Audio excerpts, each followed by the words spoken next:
The House will come to order. Members will be at their seats. The clerk has opened the roll. You may record your presence. Please rise and give your attention to our House chaplain. Remain standing for the Pledge of Allegiance, led by Representative Finch.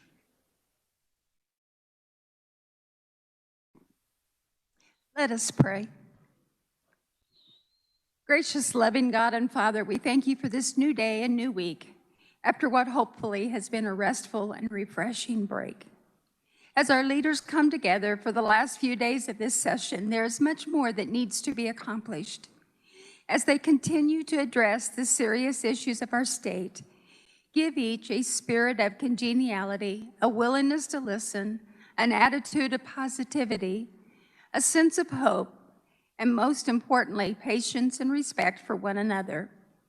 This can only occur if they allow you to guide them in thought, action, and speech.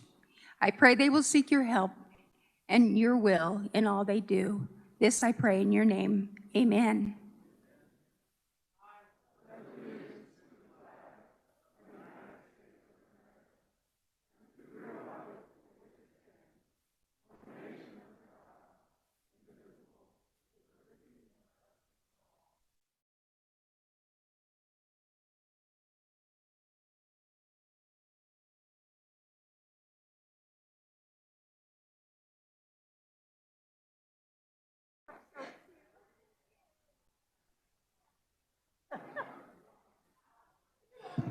Have all members had the opportunity to record their presence?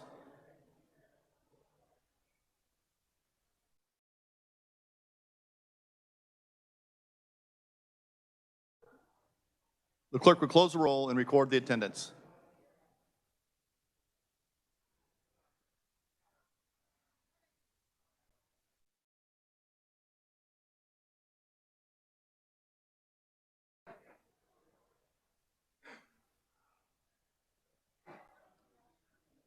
The Speaker recognizes Representative Dotson on a point of personal privilege.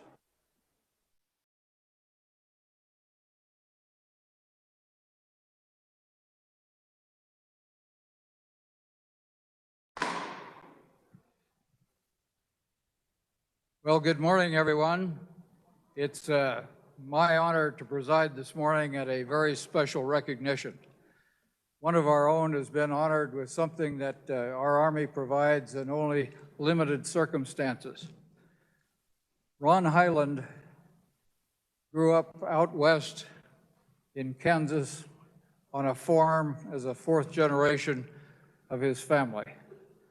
He joined the Army in 1966, and much to his chagrin, rather than being sent to veterinary school, he was sent to infantry OCS, where he was awarded a second lieutenant of infantry. In the times of 1967, if you remember, we had Vietnam. We also had the Pueblo incident. Tensions were high in South and North Korea.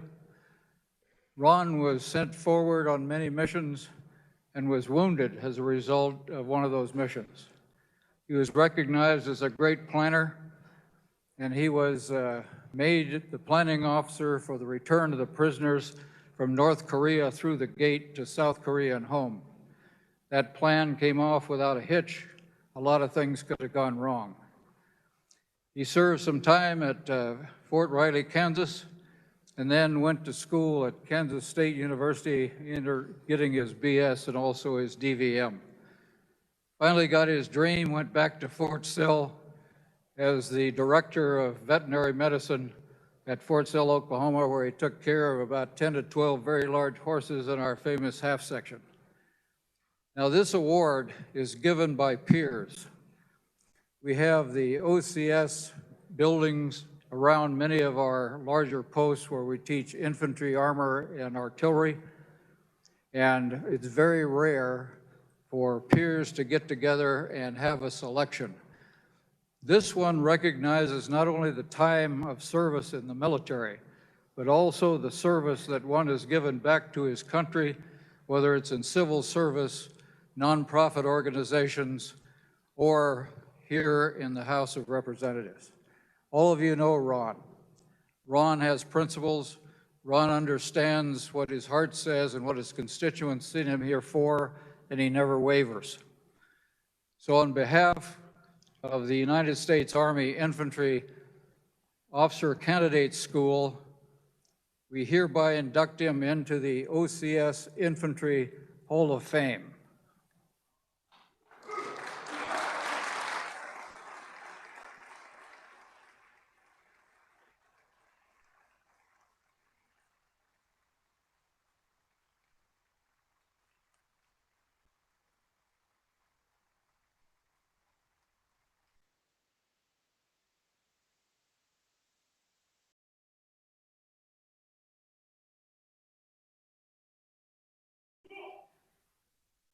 Thank you, General. That means a great deal to me. As he mentioned, it was my peers, those my classmates. Over 50 years ago, we had no contact with each other for over 50 years. And then last year and a half ago now, we started contacting each other. And we found out how many are still living. Vietnam took its huge toll on our class. But when we got to know each other, my peers, my classmates, nominated me for this award. Means a great deal to me. With that, I thank you. Thank you very much.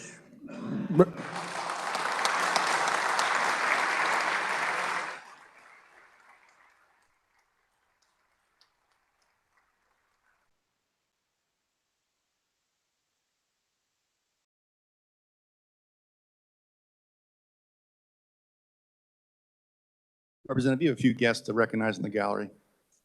Thank you, sir. I have my dear wife of 51 years, Linda, in the gallery.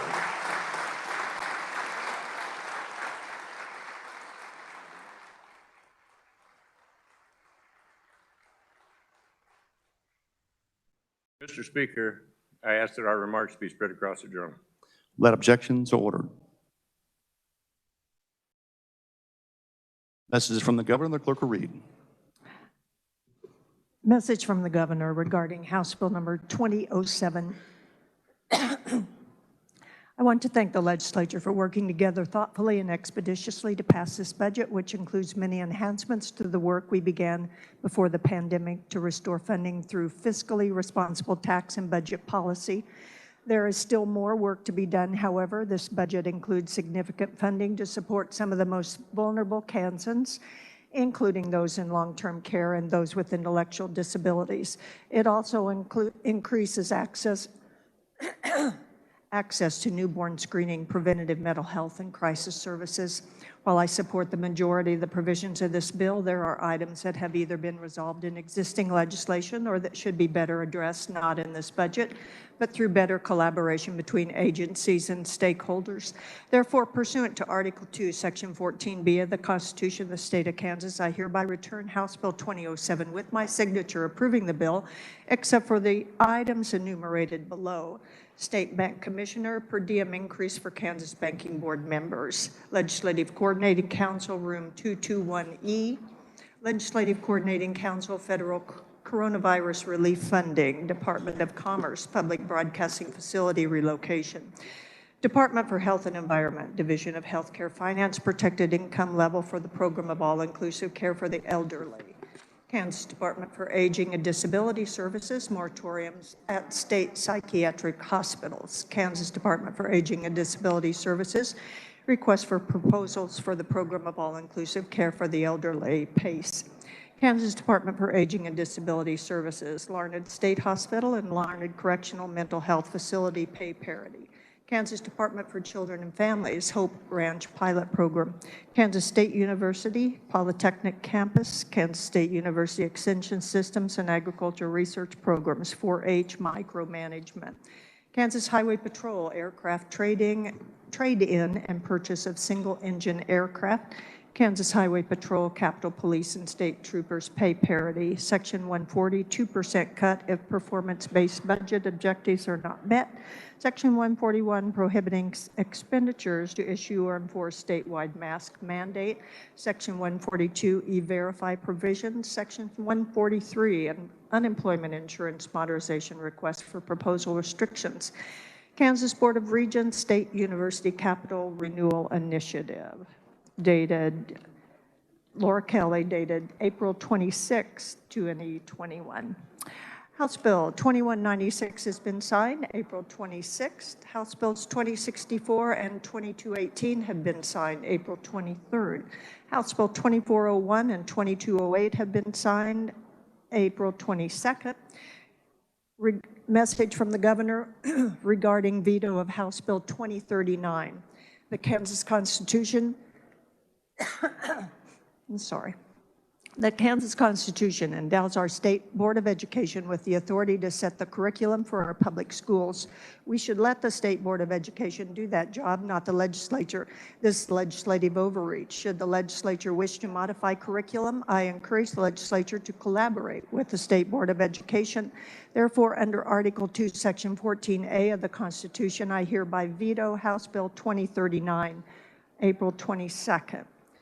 Message from the governor regarding veto of House Bill 2089. The Kansas Constitution endows our state board of education with the authority to set the curriculum for our public schools. We should let the Board of Education do that job, not the legislature. This is legislative overreach. Should the legislature wish to modify the curriculum, I encourage the legislature to collaborate with the State Board of Education.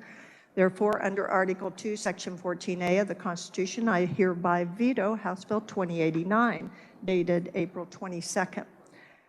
Regarding veto of House Bill 2058, throughout my time in public office, I have been a strong supporter of the Second Amendment and of Kansas's right to own firearms. But we can respect and defend the rights of Kansas gun owners while also taking effective steps to keep our children and families safe. Legislation that allows more guns on campus is neither safe nor effective, and it will drive prospective students away from our schools. Therefore, under Article 2, Section 14A of the Constitution, I hereby veto House Bill number 2058, April 23rd. Message regarding veto of House Bill 2166. As long as I'm governor, I will do everything in my power to ensure that Kansas remains welcoming and inclusive. The Gadsden flag has become, over time, a symbol of racism and divisiveness. By inserting the Gadsden provision into the otherwise positive piece of legislation, the legislature ensured a veto. Should the original bill be passed and sent to my desk, I will sign it. Under Article 2, Section 14A of the Constitution, I hereby veto House Bill 2166, April 23rd. Message from the governor regarding veto of House Bill 2332 and 2183. Although Kansans have cast millions of ballots over the last decade, there remains no evidence of significant voter fraud in Kansas. This bill is a solution to a problem that doesn't exist. It is designed to disenfranchise Kansans, making it difficult for them to participate in the democratic process, not to stop voter fraud. We also know what happens when states enact restrictive voter legislation. Hundreds of major companies across the nation have made it abundantly clear that this kind of legislation is wrong. Antagonizing the very businesses Kansas is trying to recruit is not how we continue to grow our economy. Therefore, under Article 2, Section 14A of the Constitution, I hereby veto House Bills 2332 and House Bill 2183. House Bills 2201, 2203, 2243, 2244, 2254, 2390, 2391, 2405, 2408, 2021, 2074, 2102, 2114, 2143, and 2066 signed April 21st, 2021. House Bill number 2104 signed April 19th, 2021. House Bills 2071, 2085, 2101, 2165, 2167, 2245, 2247, and 2379 signed April 16th, 2021.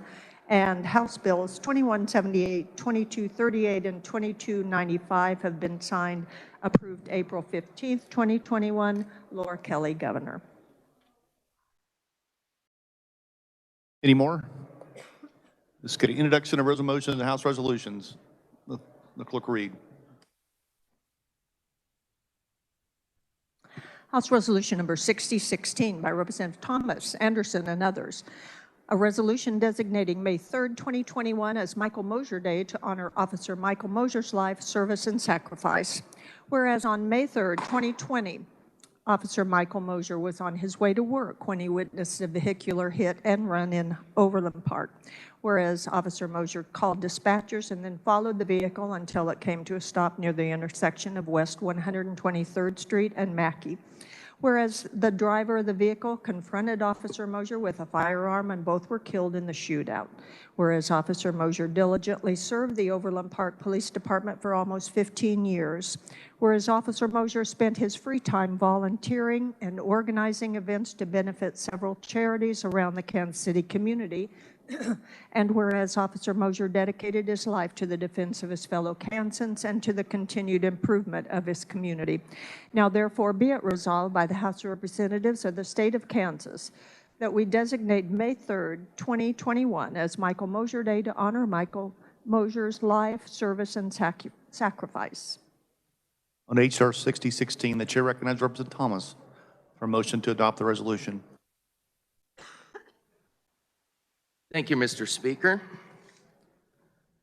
Colleagues, I'm honored this morning to present House Resolution 6016 in honor of my friend, Officer Michael Mosher, as we mark 1 year since his passing. Bonnie, I ask for your indulgence as I provide you sort of a picture of what he was like, not only as Officer Mosher, but as we all knew him, as Mike. I first met him and his family in 1998. We were sophomores in high school. And my wife got to know him in elementary school, and they remained friends all throughout his life. He was a lover of fun, country music, and friends. We had a lot of good times together in choir class, as well as some good times four-wheeling in our Jeeps and shooting soda cans off a tree stump on our friend Josh's grandma's farm. He always enjoyed being together with folks, whether he knew them or not. He always loved people.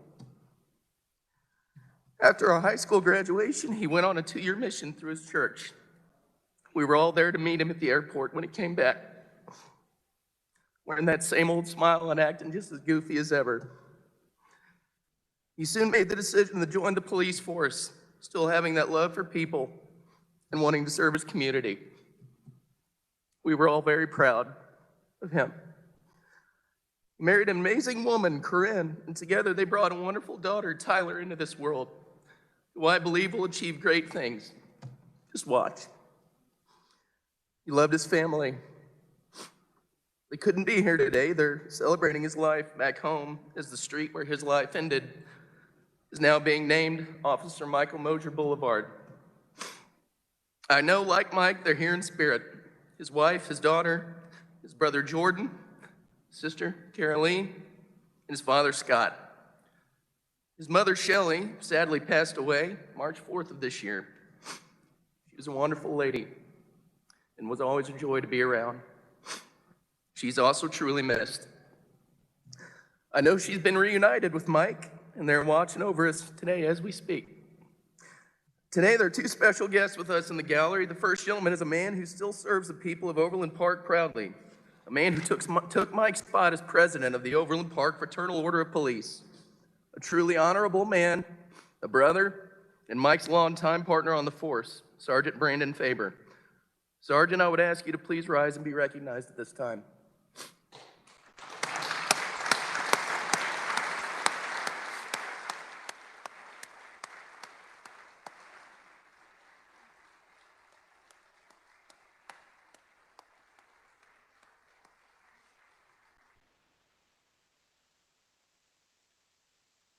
Also joining us is one of Lawrence PD's finest, a man who grew up with Mike, and I knew throughout our high school days as well. One of Mike's best friends, and certainly always has been one of mine.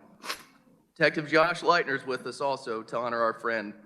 Josh, if you would stand up and be recognized as well, please. Thank you.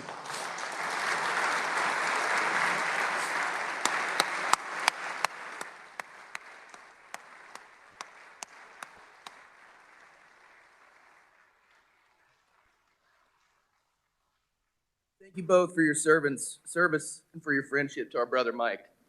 As a man who never forgot his roots or his desire to help people, Mike donated much of his free time giving back to the community. He spent quite a bit of time involved in organizations like the Special Olympics and many groups that dealt with mental health. He was a model officer and a great advocate for his community and fellow officers. He also spent time in discussions with the Overland Park City Council when it came to issues facing law enforcement. His father, Scott Mosher, will continue these discussions and Mike's legacy as he campaigns for a seat on the council. And I hope Scott knows he has my undeniable and unwavering support. Folks, as we honor Mike's memory today, I ask one thing of all who are here or watching online. Be like Mike. Give a little back to your community or to a charitable organization, whether it be an hour or two of your time volunteering or a financial contribution to a group like the Special Olympics or Harvesters. Take time to show folks that you care, just as Mike did. You won't regret it, I promise. Not only today, but anytime you have free time, give back to those who may need it most. Mike was so passionate about helping others. He truly was. Let us keep this passion moving forward in light of his life and celebrate our time as he did. In closing, I want to quote a line or two from a song titled Ships of Heaven, recorded by one of our favorite bands, Black Hawk. Don't cry for me when I'm gone. Keep the faith and be strong, because through it all, I've been blessed. I've faced my fears and I've passed the test. So when you look up to the sky on a sunny day, remember me drifting away. Scripture, I believe, captures Mike to a T, is John chapter 15, verse 13, which tells us, greater love hath no man than this, that a man lay down his life for his friend. Mike was a friend to everyone who knew him, and even those who didn't know him. Even in his death, he was protecting others he did not even know he was protecting. I'll see my friend again. I know this. And I hope you all will be there with me. God bless you all. God bless this amazing family. And Mike, God bless you. We love you. Thank you, Bonnie. Thank you, Mr. Speaker. And with that, I move adoption of House Resolution 6016. And I would request my words be spread across the journal. Without objections, so ordered. You've heard the motion. All in favor signify by saying aye. Aye. Opposed, no. Motion carries.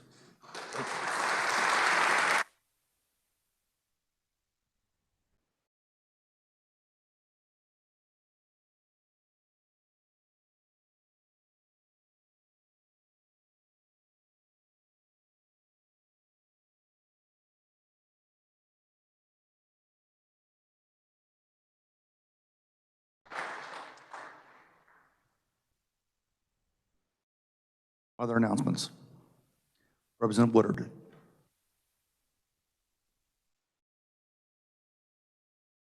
Thank you, Mr. Speaker. Democrats, we will have agenda immediately upon recess via Zoom upon recess. Thank you, Mr. Speaker. Any further announcements? Representative Hawkins.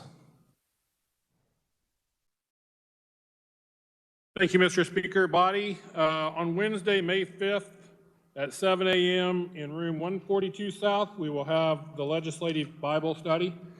Mr. Speaker, I move the House recess until 11:05 a.m. You've heard the motion. All in favor signify by saying aye. Aye. Opposed, no. We are in recess.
The snake has been a symbol of our country since its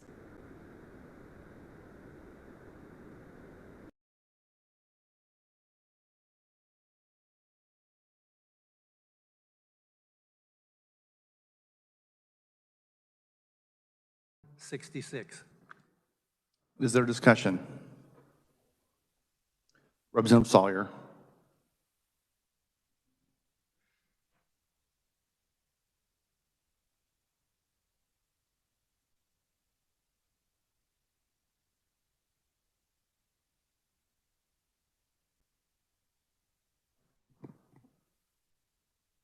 I rise in opposition to this motion.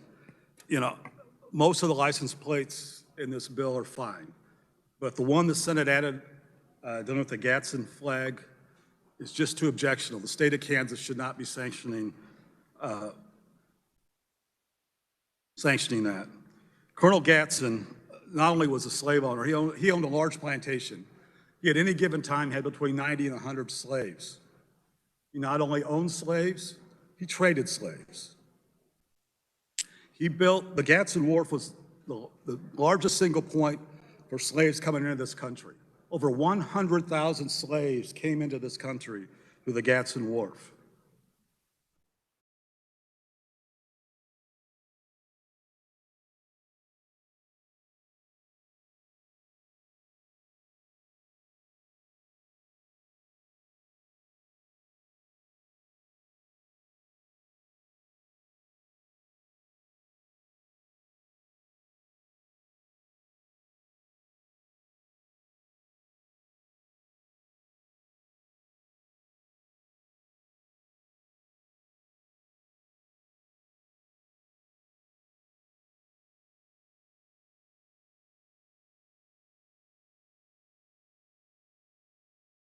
I remember there was no hearings on this particular piece of this, no chance for people to say how they felt. I'd urge you to vote no and sustain the governor's veto. Representative Blake Carpenter. Thank you, Mr. Speaker. I just wanted to add some clarifying details to the previous representative's remarks. So based on my research that I've done on this issue, I pulled up a journal or an article that was published by a local doctor there in the Charleston area, and it was published on the Charleston Public Library's website.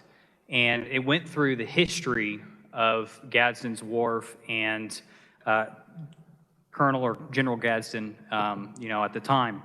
And based on his research, not a single individual was brought to that wharf during the time that Gadsden was alive. After he passed away, his wharf became what the previous representative just said. So he had nothing to do with the slave trade, according to this doctor's research that has been published in the Charleston Public Library. So I thought that that was a relevant detail that we needed to have explained to this body, but also in the fact that I think that this is something that all of our constituents understand. When they see the "Don't Tread on Me," they understand that that flag harkens back to the founding of our country and against the tyrannical British government. And it also, I think today, a lot of our constituents have either flags, bumper stickers, what have you, or even license plate on the front of their cars containing the Gadsden flag, because nobody wants the government to tread on their rights. And I think that that is especially true today as it was 250 some years ago. Thank you, Mr. Speaker. Any further discussion? Seeing none, Representative, you may close. Thank you, Mr. Speaker. I close. The question arises on the motion of Representative Prahl that notwithstanding the governor's veto, the bill be passed. The clerk will open the roll. You may record your vote.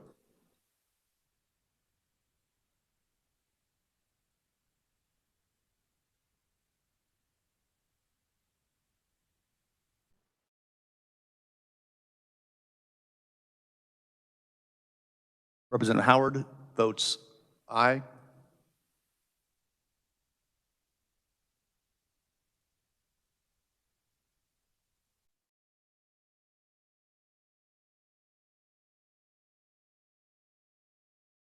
Has every member had the opportunity to record the vote? The clerk will close the roll. Does any member desire to explain his or her vote? Does any member desire to change his or her vote? With 86 voted in favor and 37 against, having voted against the passage of House Bill 2166, the same have received the required 2/3 majority, is hereby declared passed. The clerk will record the vote.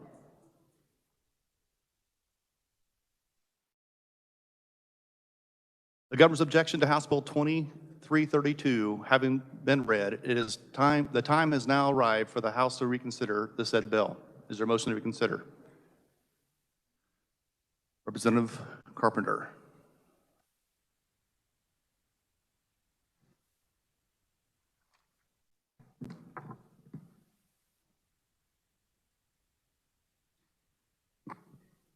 Thank you, Mr. Speaker. I move that notwithstanding the governor's veto of House Bill 2332, the bill be passed.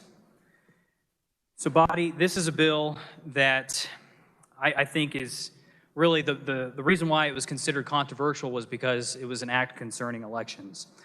If we look at the governor's veto message of House Bill 2183 and House Bill 2332, the two elections bills that we passed prior to our break, she discusses that in her veto, she says this bill is a solution to a problem. She just talks about one bill in that veto, and also she talks about things about disenfranchising Kansans and so on and so forth.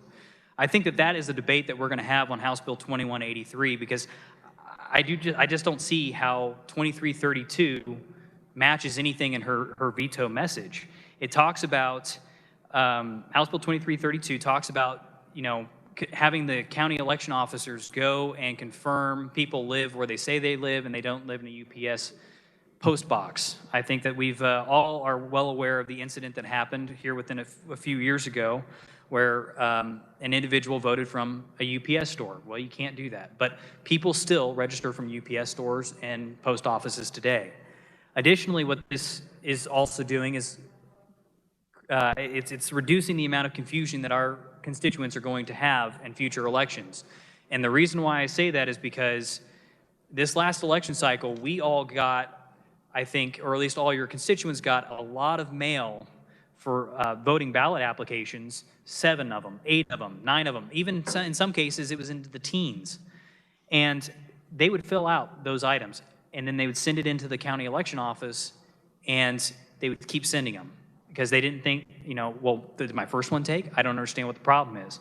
So with these third parties, we are now going to be requiring that the organization tells the organization, or the organization puts its name onto the envelope. It puts its chief executive officer, president, what have you, whoever runs that organization, the address of such organization, and a disclosure that says this is not a government mailing. It is from a private individual or organization, so that people know it is not coming from a government entity.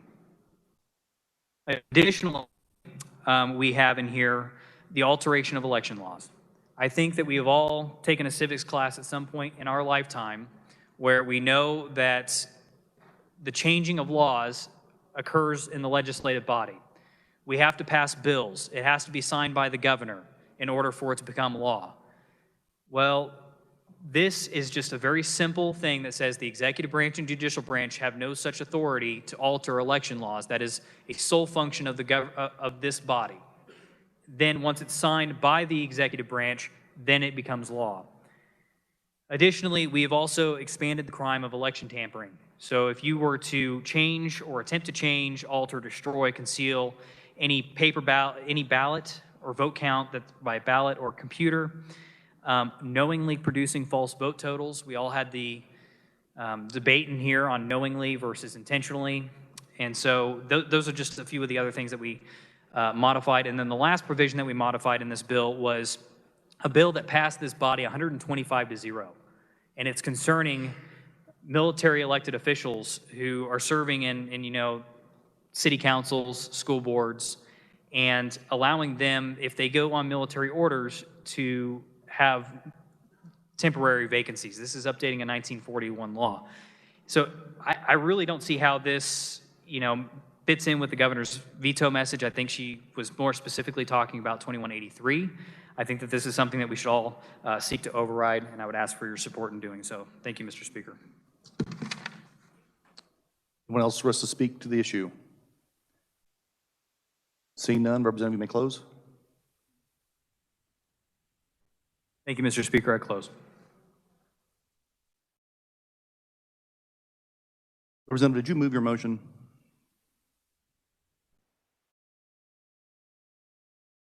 Yes, I believe I did. Mr. Speaker, I ask that we override on House Bill 2332. Thank you. The question arises on the motion for Representative Carpenter that notwithstanding the governor's veto, the bill be passed. The clerk will open the roll and you may record your vote.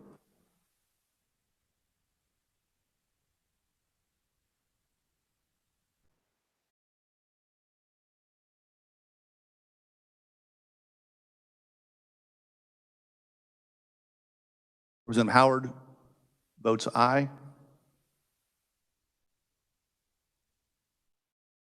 Has every member had the opportunity to record their vote?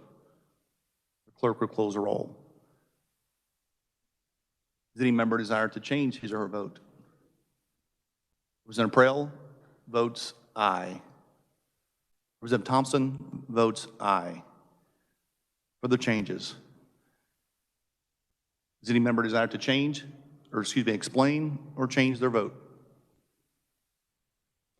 86 voted in favor and 37 having voted against the passage of House Bill 2332. The same have received the required 2/3 majority is hereby declared passed. The clerk will record the vote. Government's objection to House Bill 2183 having been read, the time has now arrived for the House to reconsider of said bill. Is there a motion to reconsider? Representative Carpenter.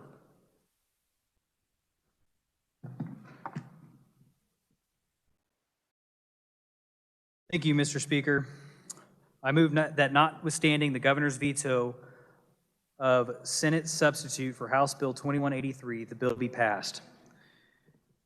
Body, I think that there's going to be some lively debate on this item, but this bill has a few various provisions in it, and I would like to go through those just very quickly. So first in this bill, it talks about how you cannot backdate a postmark, that is illegal. So if somebody were to take a mail-in ballot and turn it in on Wednesday, the day after Election Day, that ballot is not valid. It is after Election Day. However, if they take it and put it in on Tuesday, then it is fine. But if on Wednesday they backdate the postmark to Tuesday to where it will count, we are making that to where that is a criminal penalty now.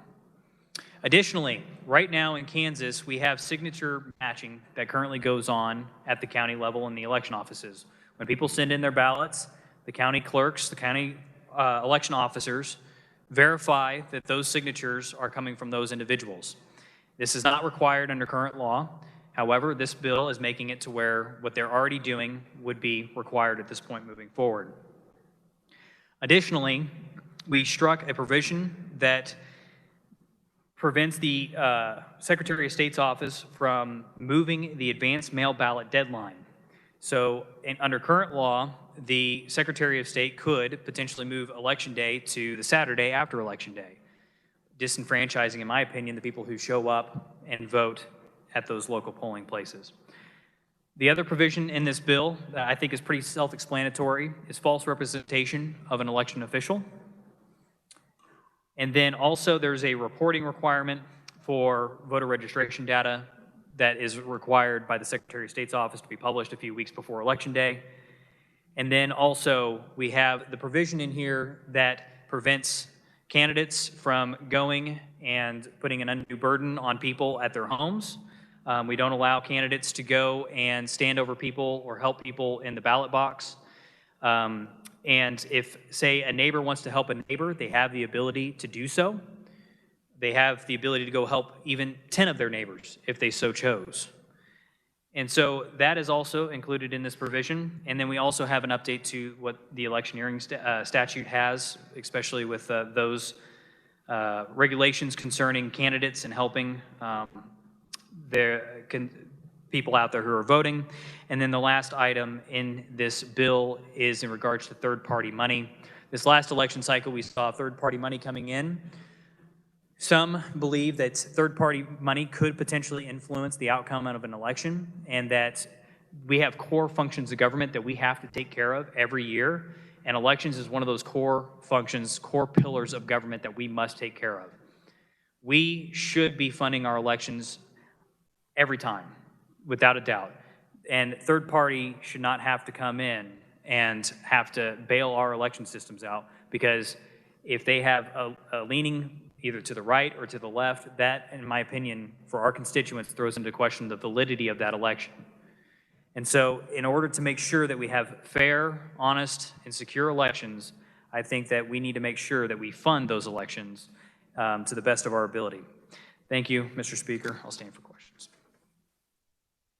Does anyone want to speak to the motion? Representative Miller.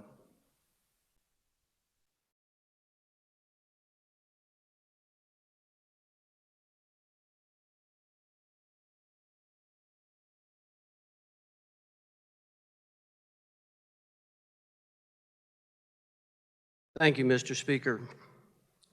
Life is good today. And I'll try not to bore everyone with a lot of tedium. You may recall some remarks I made with regard to this conference committee report. I believe the last day we met before recess. You may recall some questions I posed of my elections chairman, central of which was, in this bill, Senate substitute for House Bill 2183, what provisions were debated on the floor of the House? And the answer I was given was the concession that a, quote, majority of this originated in the Senate. The fact of the matter is, and I stated as fact, and I stand here to be corrected if I'm incorrect, not a word of this bill was debated on the floor of the Kansas House. A sub-question of that question was what provisions within this bill were debated and acted upon by the House Elections Committee? The answer is the same, nothing. We talk about process when process fits us, but I am tired of hearing about the committee process respecting our House when something as blatant as what we have in front of us here is put before us, never having been debated, discussed, or voted upon either in committee or on this floor. And without going back through it again, there are provisions in here I have substantial differences with, including creating crimes that are vague and subject innocent people to penalty of imprisonment for merely trying to help people cast their ballot. I rise in opposition to the motion, and I urge the body to do so as well. I appreciate your time. Thank you, Mr. Speaker. Representative Parker.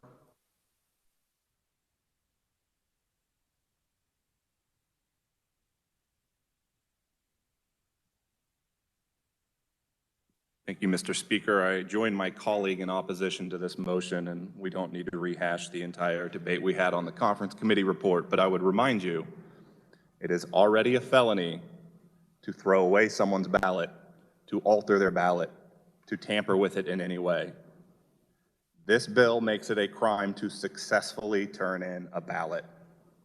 That is what it does. I appreciate the comments of the ranking member pointing out that none of this was acted upon by the House committee nor the House as a whole. We did have a hearing on one provision of this in which every outside group and individual who came in testified in opposition.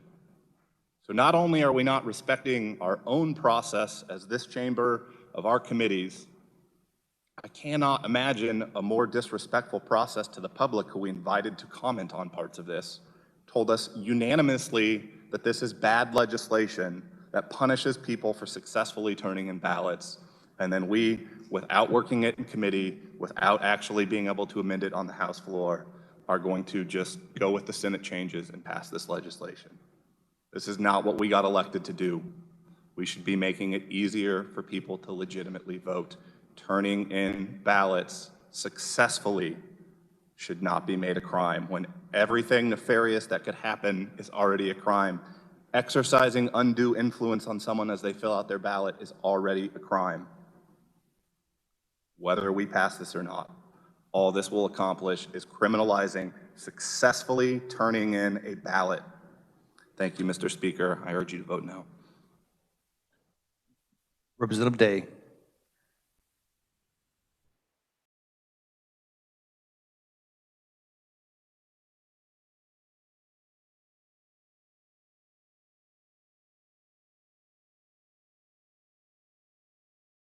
Thank you, Mr. Speaker.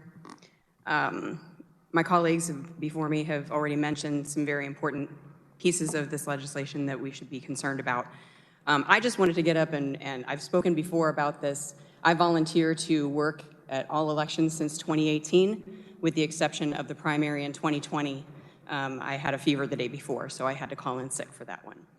I would encourage everyone to do that this year, to volunteer in your county so that you can go and see how these elections are run, how well we do it in Kansas. I'm fortunate to live in Johnson County and to be able to work there. We do well in Kansas. Our laws are already effective, and our county commissioners are already handling any questionable activities very well on our behalf. So while I can appreciate what the intent is of this legislation, I stand in opposition and again invite everyone to check out and see what it would take to volunteer to work your elections. This is a great year to do it because it's a municipal middle year. We're not running for anything, so get out there and do that. Encourage your family and friends to do so as well. Thank you so much. Thank you, Mr. Speaker. Representative Finch.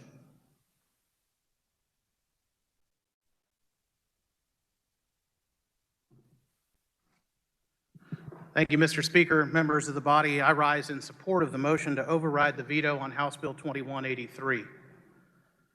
This bill contains a number of common sense reforms that will add to the security and fairness of our elections in Kansas. And security and fairness are at the root of the confidence that we can have in our elections being fairly conducted, securely conducted, and an appropriate expression of voter intent in our state.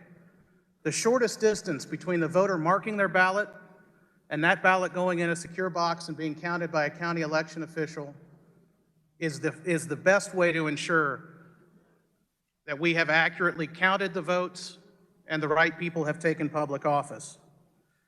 This bill closes a loophole that allows for the harvesting of ballots, the collection of dozens or even hundreds of ballots by an individual.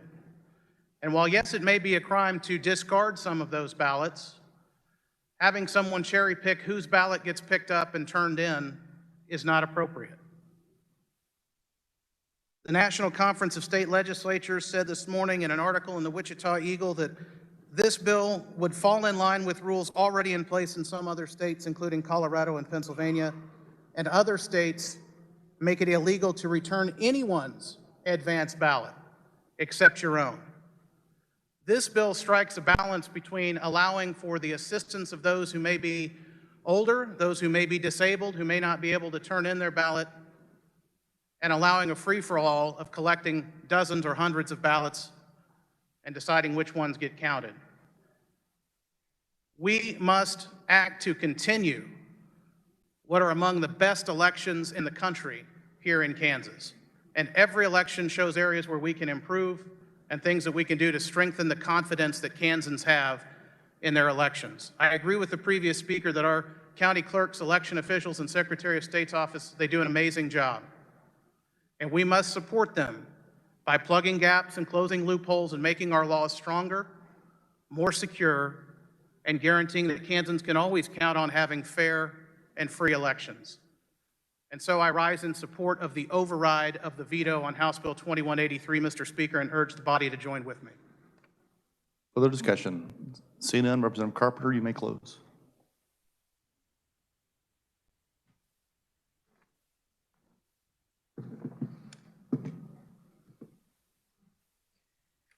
Thank you, Mr. Speaker.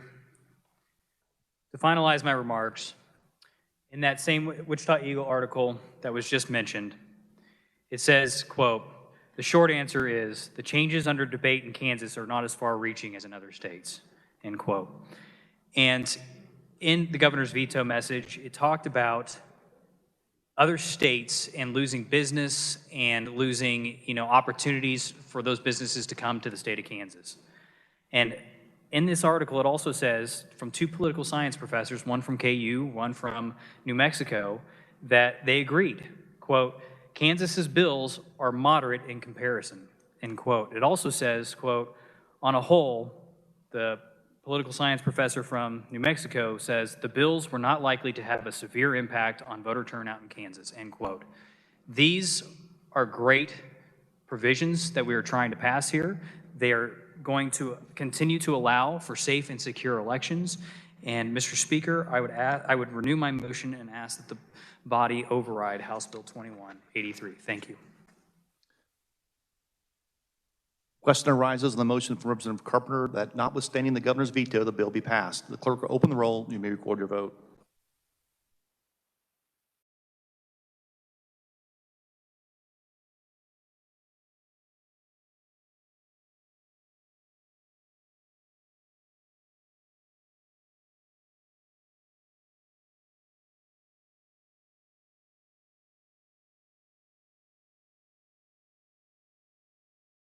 Representative Howard votes aye. Does every member have the opportunity to record the vote? Clerk will close the roll. Does any member desire to explain his or her vote? Is any Representative Parker?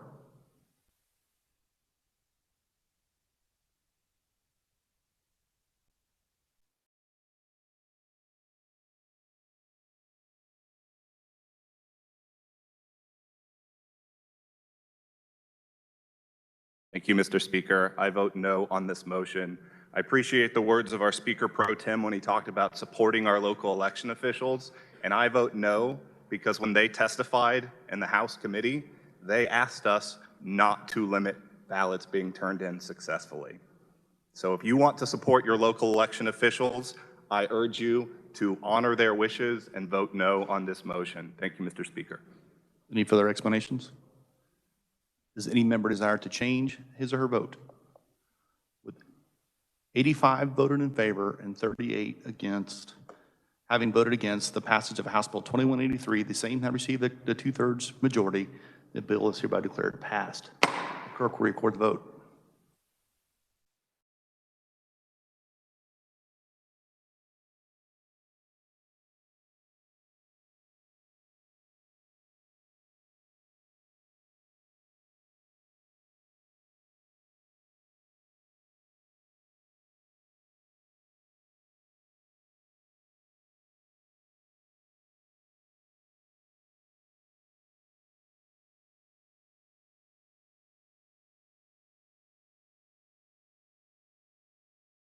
The governor's objection to House Bill 2058 having been read, the time has now arrived that the House reconsider said bill.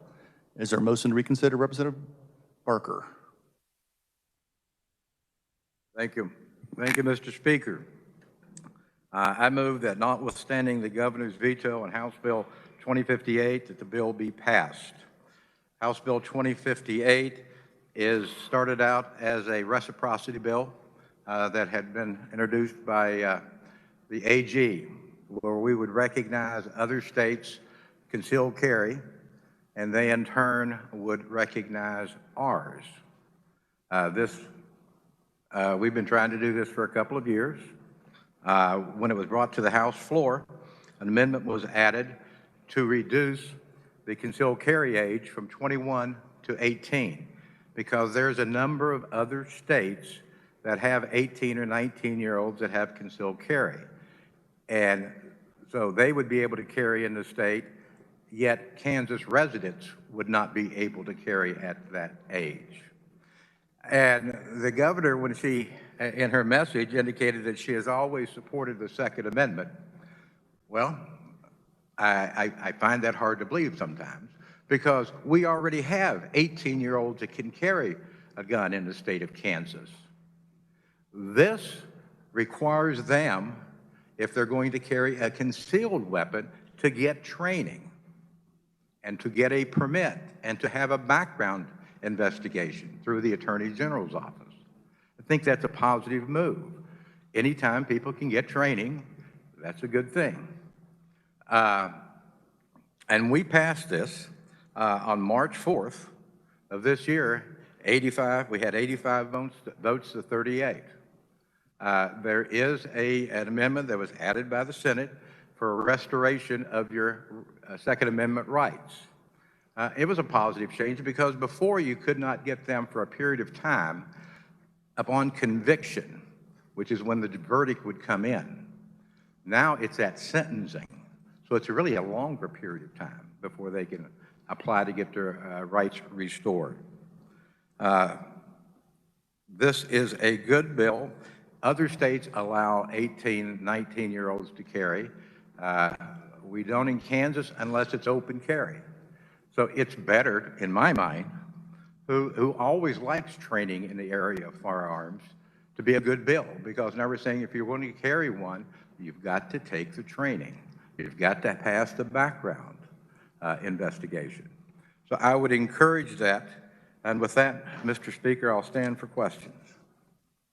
Representative Ruiz.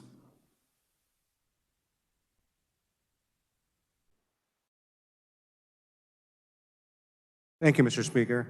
And I appreciate the explanation given by the chairman of the committee on this bill. It's not a bad bill. There's some good parts of the bill. The part that we had problems with on our side was the 20, 19, and 18-year-olds carrying firearms. Even though they're trained, the maturity level of the brain is lax. People fresh out of high school. Now, you may say they're military, they can join at 18, which is true. These people, the culture in the military is firearms. They respect the firearms. A lot of times I see things happening, especially in the intercity and different places around where I live, where people who carry, especially young people who carry firearms, want to gain respect by carrying that firearm instead of respecting the firearm. So, committee, I would hope that with rationale, we can always send this back and strike that in an amendment, but I hope you sustain the governor's veto on this. Thank you, Mr. Chairman. Any further discussion? Seeing none, Representative, you may close.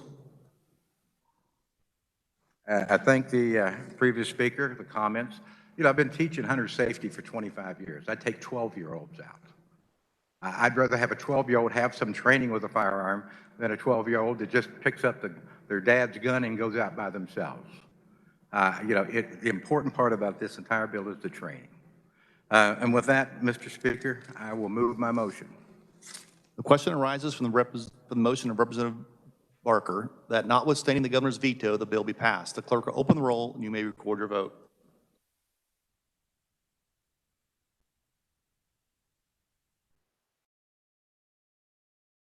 Representative Howard votes aye.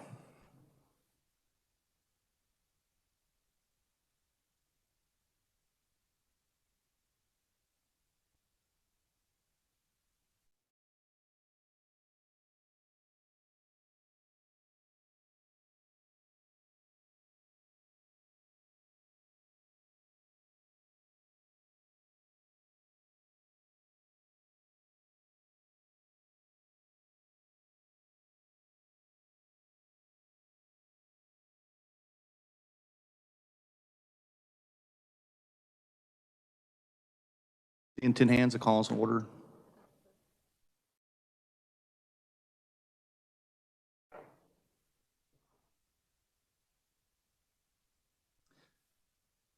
Seeing 10 hands, the call is in order. Doorman will close the doors. Members will be at their seats.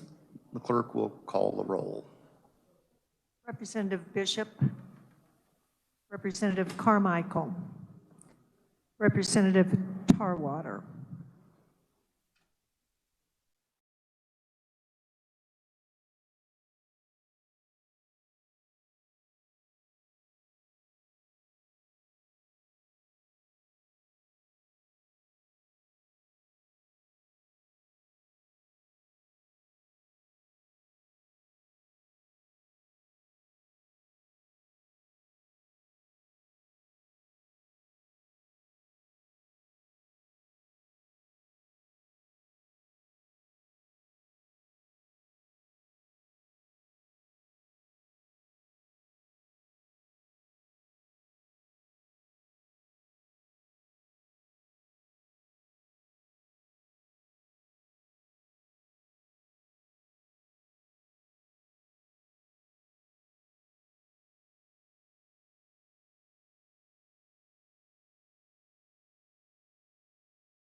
Has every member had an opportunity to record the vote? The clerk will close the roll.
Coleman votes aye.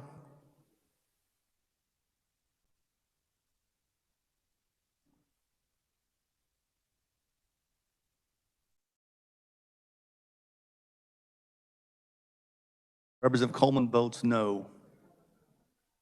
Representative Chuck Smith votes aye.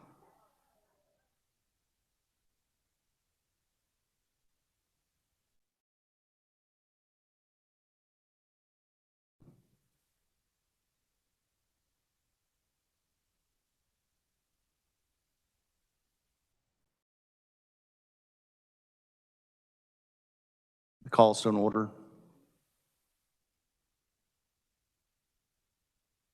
Members will be at their seats. Representative excused to go to the restroom.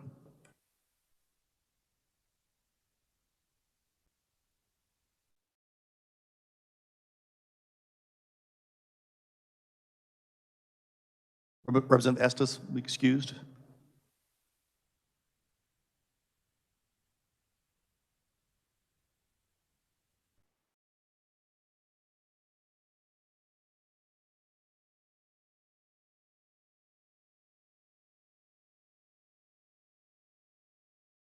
Does any member desire to explain his or her vote?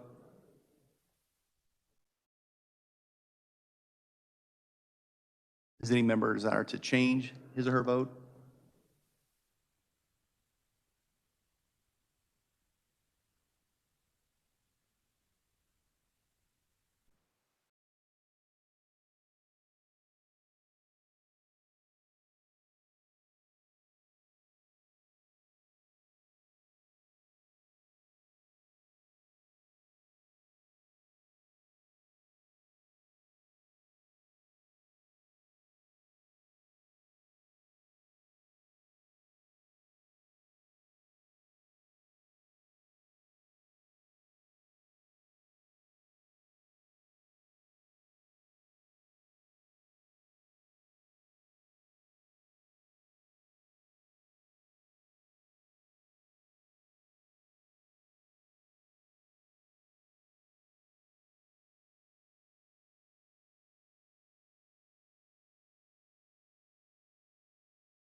Representative Tarwater votes aye. The call is raised. All members are present. Anybody want an explanation of vote? All right. With 84 voted in favor and 39 having voted against, the passage of House Bill 2058, the same have received the 2/3 majority. The bill is hereby declared passed. The clerk will record the vote.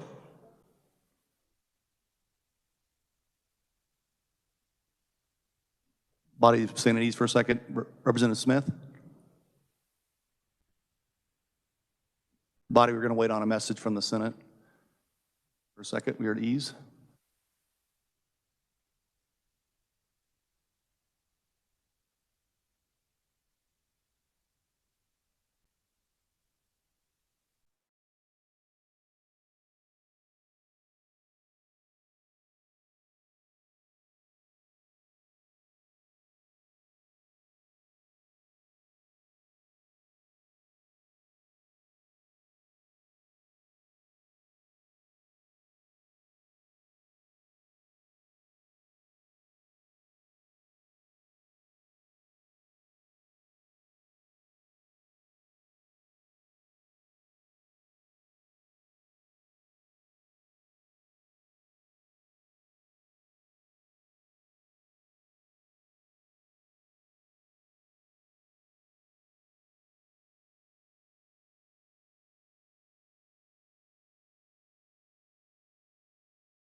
Back in order.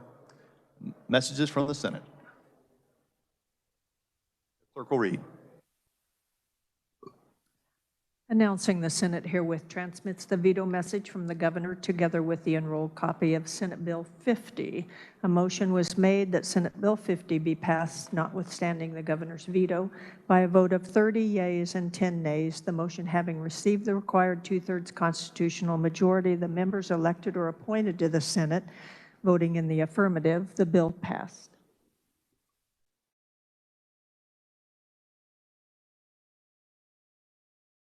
The governor's objection to Senate Bill 50 having been read, the time has now arrived that the House reconsider said bill.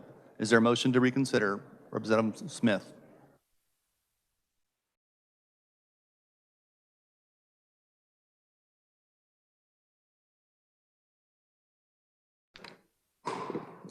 Thank you, Mr. Speaker. I move that notwithstanding the governor's veto of Senate Bill 50, the bill be passed. Body, Senate Bill 50 is a comprehensive tax bill that we passed last month.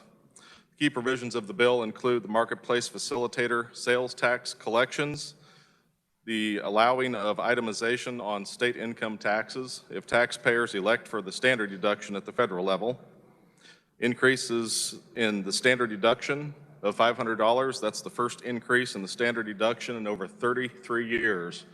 Just to put that into perspective, the last time that the Kansas standard deduction was set 33 years ago, it matched the federal deduction. Senate Bill 50 also decouples from certain provisions of the federal tax code regarding foreign earned income, business interest deductions, capital contributions, FDIC premiums, and others. Don't need to get into the weeds. I think we've all seen this policy. We've digested it quite extensively. I just want to make a few comments about the veto. Senate Bill 50 has been accused of returning our state to the failed tax policy of self-inflicted budget crises under the Brownback administration. Nothing could be further from the truth. Senate Bill 50 has a fiscal impact of right around 1% of our state general fund. That's about 10 times less than the policy of 2012. 2012, there were tax cuts that were passed with the understanding that there would be subsequent budget cuts to match that. That did not happen. The oil and gas industry saw a significant decline that no one could have predicted that put our state into even a further economic crisis. $83 million of the tax relief proposed in Senate Bill 50 is for individual Kansas taxpayers, not corporations. The governor stated that this bill would undermine the very fabric and foundation of our state, and I could not disagree more. This bill provides much needed tax relief for businesses that have been doing their absolute best to take care of their customers and employees safely and securely during this pandemic, often at a significant cost to their bottom line, but they realize that it was the right thing to do. This bill provides much needed tax relief for families trying to recover from what has been one of the most difficult years of their lives. They've all had their livelihoods interrupted. They've been laid off from work, or maybe they've had their hours cut substantially. They've had to manage their kids' educational needs when schools abruptly ended their in-person instruction. Moms and dads and children had to navigate brand new learning styles, often, and I can speak from experience, with very poor internet connections. These families have struggled to provide at the grocery store when they could finally get away to make a shopping trip, only to find the shelves empty of the basic supplies they need to care for their families. Body, I would ask that you support the override on Senate Bill 50.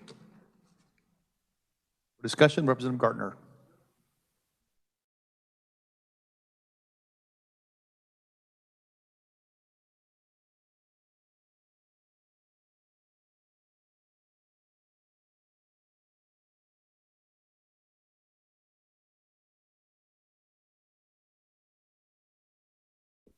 Thank you, Mr. Speaker. I don't want to take a lot of your time, but there are a number of really important issues in Senate Bill 50. And what I'd like to do is very quickly run through a few of those to see whether or not Do you agree? Do you disagree, or do you question possibly one of those issues that we're trying to address in Senate Bill 50?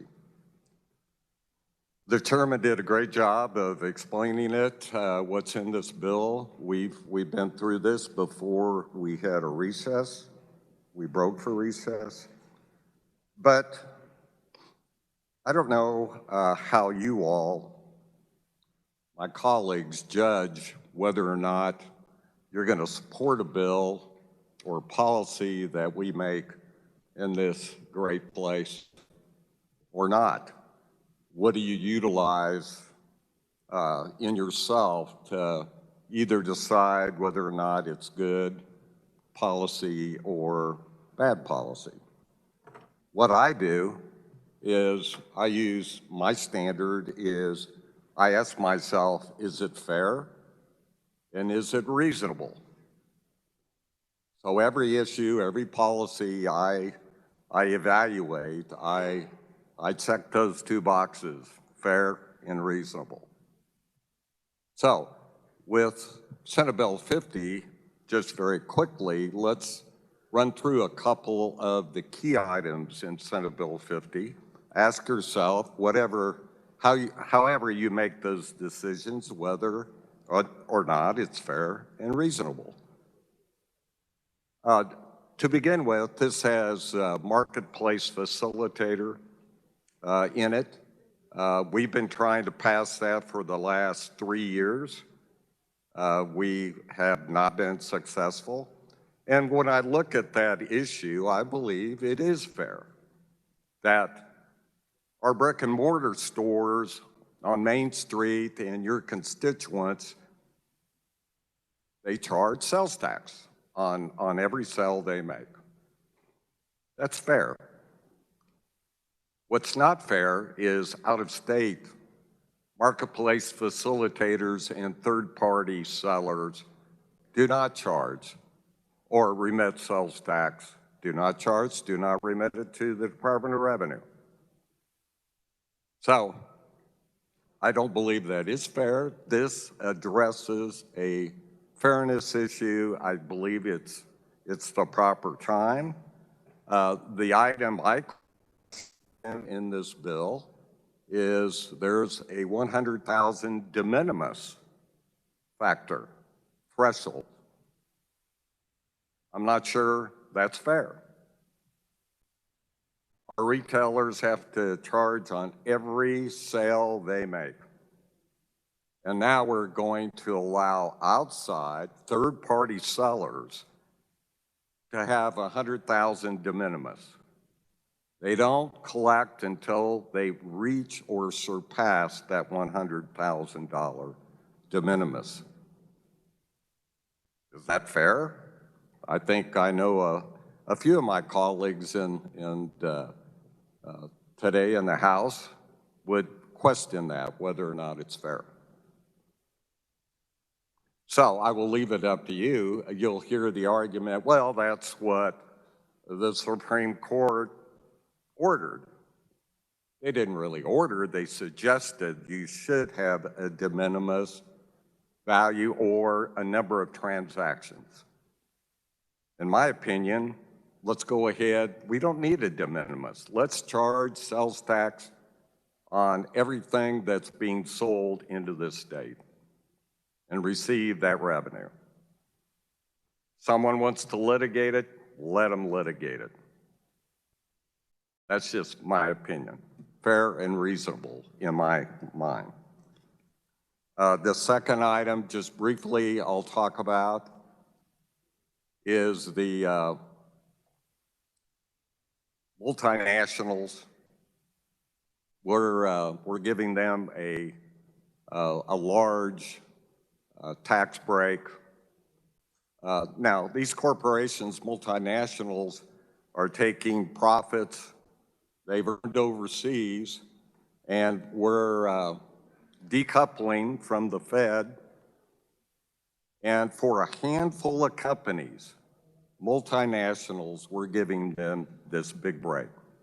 We've always charged our always tax foreign profits as dividends at the 20% rate. Why should we change?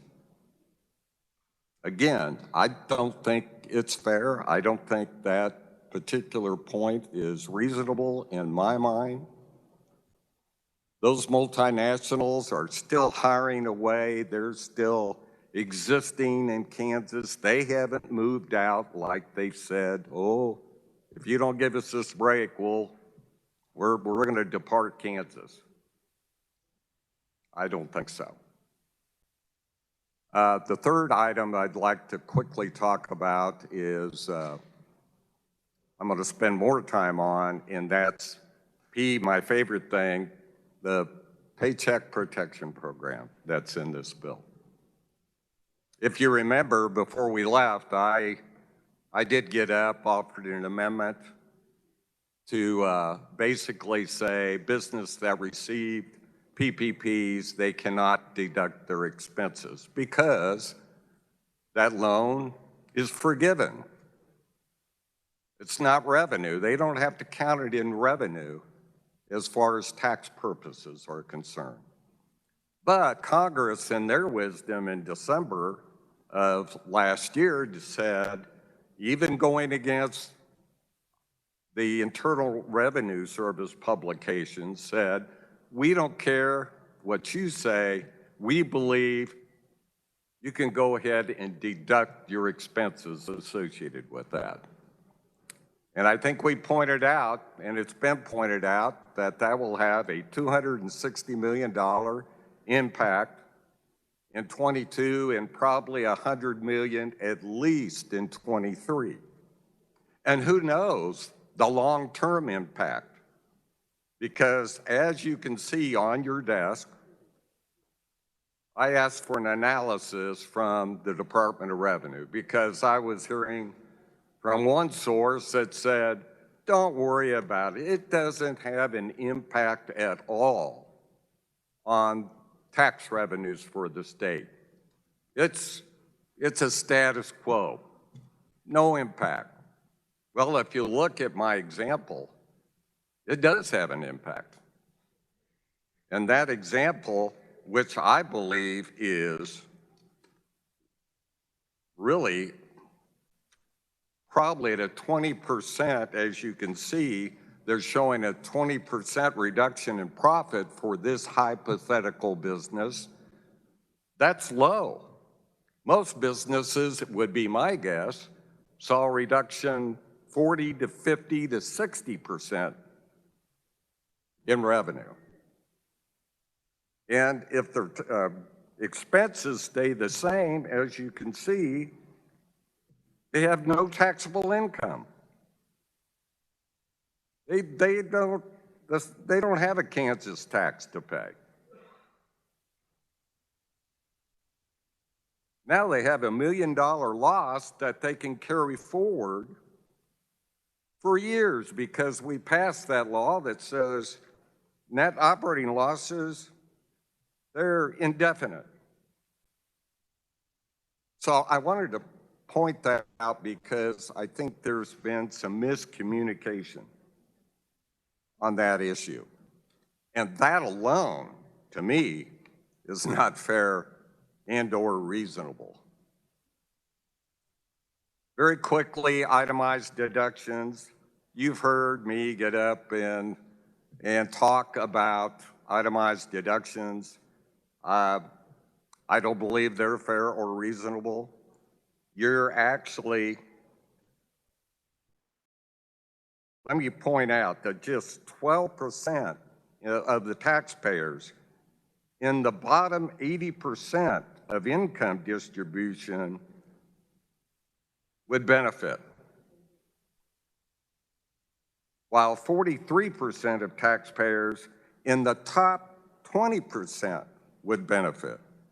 So you can see, again, fair and reasonable, I don't believe so. The people at the top are going to benefit from itemization. And to further go on about itemization, the projection is 7 to 8% of tax filers in Kansas would itemize. So I think just look at that issue because I think you're just, if this passes, you're just helping the most wealthy individuals, taxpayers in the state. Now, someone would argue, yeah, but we're giving a, which I like, is the increasing the standard deduction. And there is an attempt in this bill to increase the standard deduction. I don't think it's high enough. I think it's fair and reasonable, but I think it ought to be at least double the amount if we're going to go that direction. For example, in this bill, Kansas adjusted gross income, $0 to $25,000. Their tax liability decreases $8.26. Pretty big, pretty significant. 75,000 to 100,000. Tax liability, $25. Really? I mean, you can't even buy one meal for $25. That's for the whole year. That's going to lower their tax liability. We can do better. We can do better on standard deduction. And also, the Department of Revenue doesn't, getting back to itemization, standard deduction, no changes at the Department of Revenue. We go full speed ahead. Itemization, they have to hire staff. It costs more money because the audit function is now gone and it has to be done by the Department of Revenue.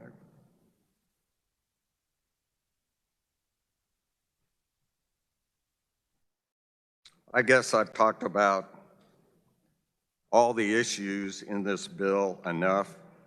Everybody already probably knows how they're going to vote. But let me tell you, if we can sustain the governor's veto, we always have time, you know how this process works, that we can go back and try to put something fair and reasonable back together and vote on it before we go home. So with that, Mr. Speaker, I urge the body to vote to sustain the governor's veto. Thank you. Representative Corbett.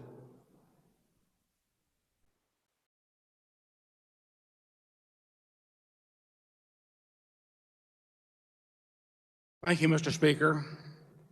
You can ask anybody in your district who's in the business of making business, do they think they've got a real deal to be in business in Kansas? Small business and big business is taxed to death. I want more multinational companies coming to Kansas than taxing the ones that are here out.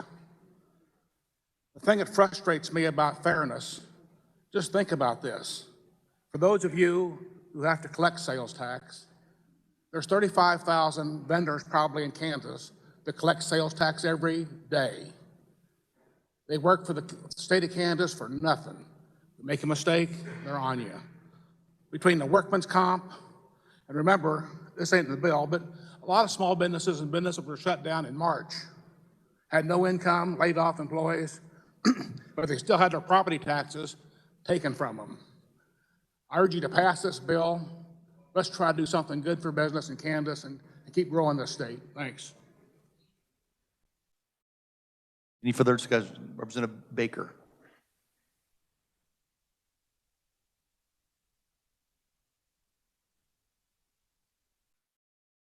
Thank you, Mr. Speaker.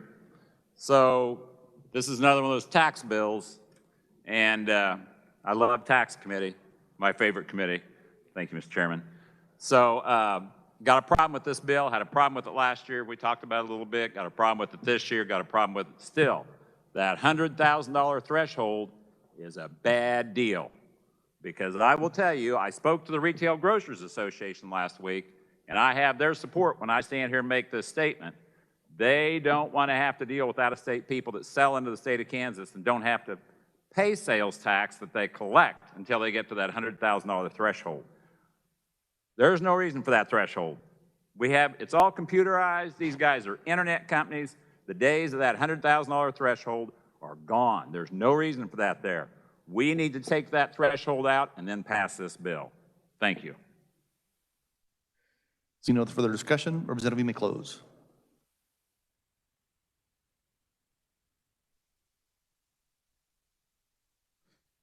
Thank you, Mr. Speaker. I do want to address a few of the comments that you've heard. First of all, I'll address the previous representative. The $100,000 de minimis threshold, if you remember, prior to internet sales tax in this state, the nexus was brick and mortar buildings. If you had a physical presence, a brick and mortar presence in the state, you're required to submit sales tax. The Supreme Court decision looking at internet sales tax, there was all kinds of ideas. You know, is there a click-through nexus? If you have a website that puts an ad up on your computer that is in the state, is that nexus? And ultimately, the Supreme Court came around and said, okay, what constitutes a presence in the state? Is it one sale? Is it 100 sales? Is it $1? Is it $100? And that's where the $100,000 de minimis threshold came from, that is what is defining the nexus, the new nexus for the state. No, the Supreme Court did not say $100,000. They just said there needs to be some sort of de minimis amount. The state followed South Dakota with the Wayfair decision. Any deviation from that number in the South Dakota law, the Attorney General stated, could jeopardize and bring some litigation on the state law piece. Also, that $100,000 de minimis in regards to the marketplace facilitator does not apply to each retailer. It applies to the marketplace facilitator, the platform, the website platform, if it's Walmart or Amazon or Etsy, if I want to start, you know, Adam's List or whatever I'm going to do to facilitate that sale, if I, as the marketplace facilitator platform, exceed that threshold, that's when it kicks in. It's not each individual seller. I also did want to address the itemized deductions. At the federal level, the standard deduction was increased significantly. And what that created was a large discrepancy between the state standard deduction and the federal standard deduction. A lot of times when families were sitting down to do their taxes, they realized it was more advantageous, that final dollar amount was more advantageous to take the federal standard deduction on their bottom line. However, what happens is they end up paying a lot more in state taxes versus the federal taxes, but in the end, they actually made a little bit more money at the federal level. But why should Kansas piggyback on that and basically steal that money from them because they're getting a lot more back from the federal government? We're taking advantage of that decision. I don't believe that's right. There's comments on itemized deductions. It benefits only the wealthy and the richest people. I'm not sure if everyone is familiar with itemized deductions, but medical expenses are a big one for standard or itemized deductions. Last time I checked, the rich and wealthy aren't the only people that have medical expenses. We pass a lot of programs in this chamber and in this building that have to do with home ownership, and we want to get people into homes. We want to build that community and that continuity. Mortgage interest and property taxes are part of itemized deductions. So I don't think it's really fair to say that this benefits just the rich and wealthy. There are a lot of people that can benefit significantly from decoupling from that provision. With that, Mr. Speaker, I would close and ask the body's support to override the veto. The question arises on the motion of Representative Smith that notwithstanding the governor's veto, the bill be passed. The clerk will open the roll. You may record your vote.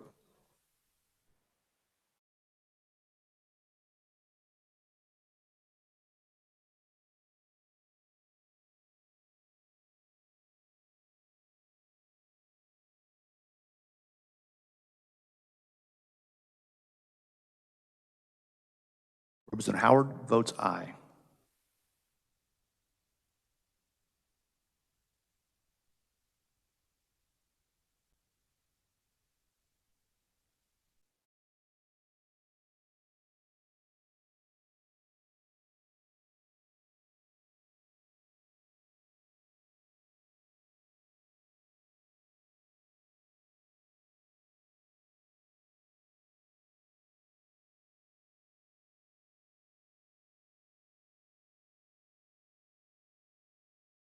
Has every member had the opportunity to record the vote? Roll still open.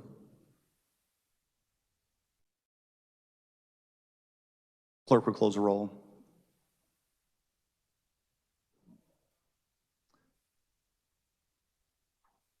Seeing 10 hands, the call is in order. Doormen will close the doors. Members will be at their seats. The clerk will call the roll.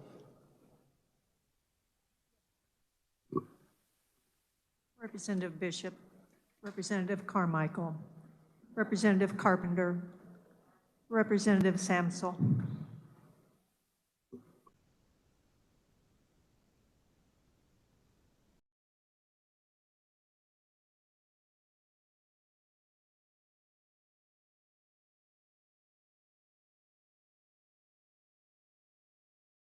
Representative Samsel votes aye.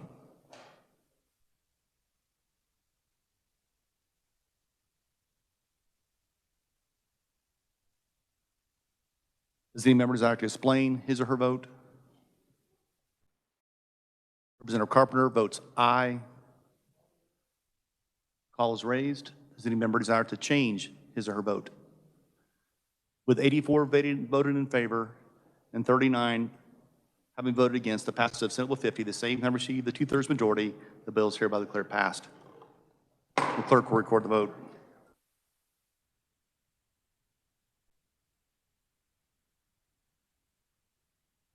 Are there announcements?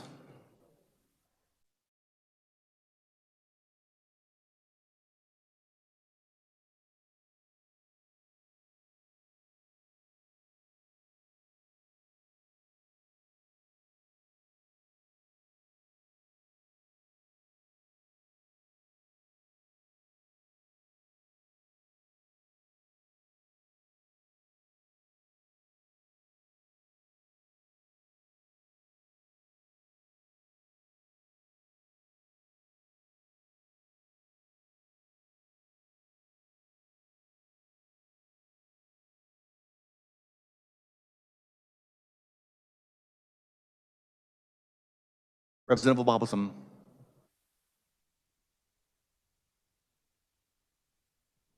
Thank you, Mr. Speaker. South Central Delegation, we do have a luncheon today. Our speaker is actually Secretary Schwab, our Secretary of State. I think he's still on a Zoom. So once we are adjourned, well, for recess, just go ahead and log on. Oh, and by the way, our luncheon is being sponsored by the Kansas Beer Wholesalers. So thank you. Thank you, Mr. Speaker. Representative Arnberger. Thank you, Mr. Speaker. Fed and state members, we will be having a committee meeting tomorrow at 8 a.m. in the old Supreme Court room. Please be there. Representative Woodard.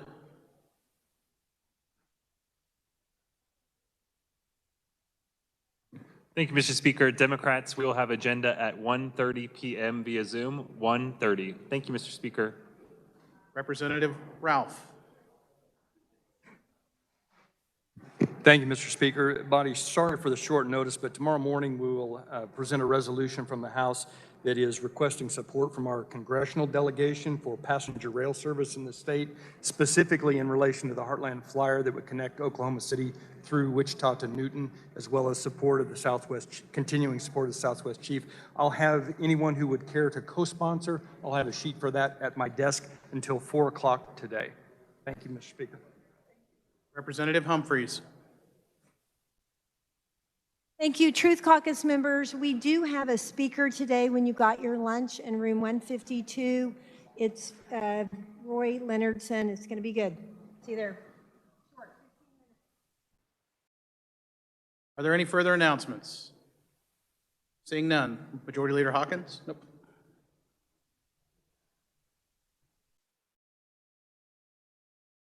Representative Burrows?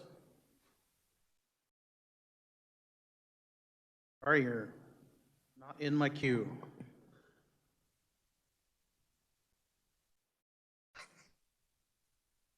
Wyandotte County delegation members, if we could meet right over here upon a recess, I would appreciate it very much, right over here by the page seats. Thank you.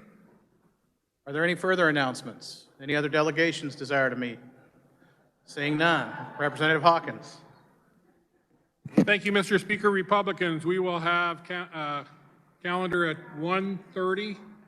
Mr. Speaker, I move the House stand in recess until 2 p.m. Heard the motion. All in favor say aye.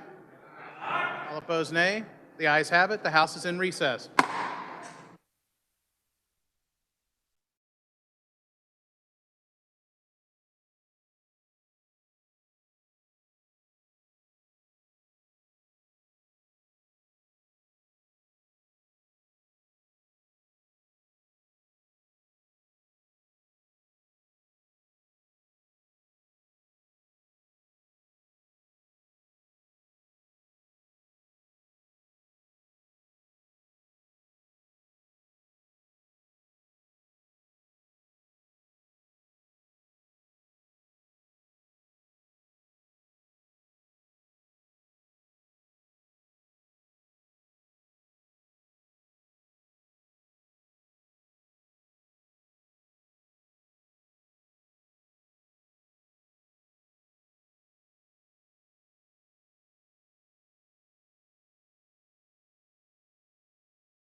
The House will be in order.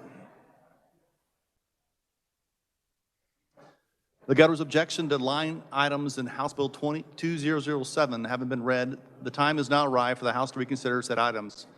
Is there a motion to reconsider? Representative Waymaster.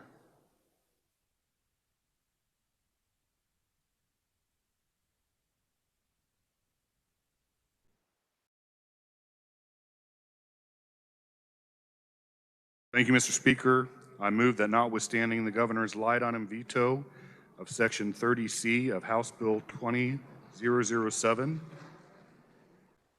which reads, the Legislative Coordinating Council Federal Coronavirus Relief Funding, line item be passed.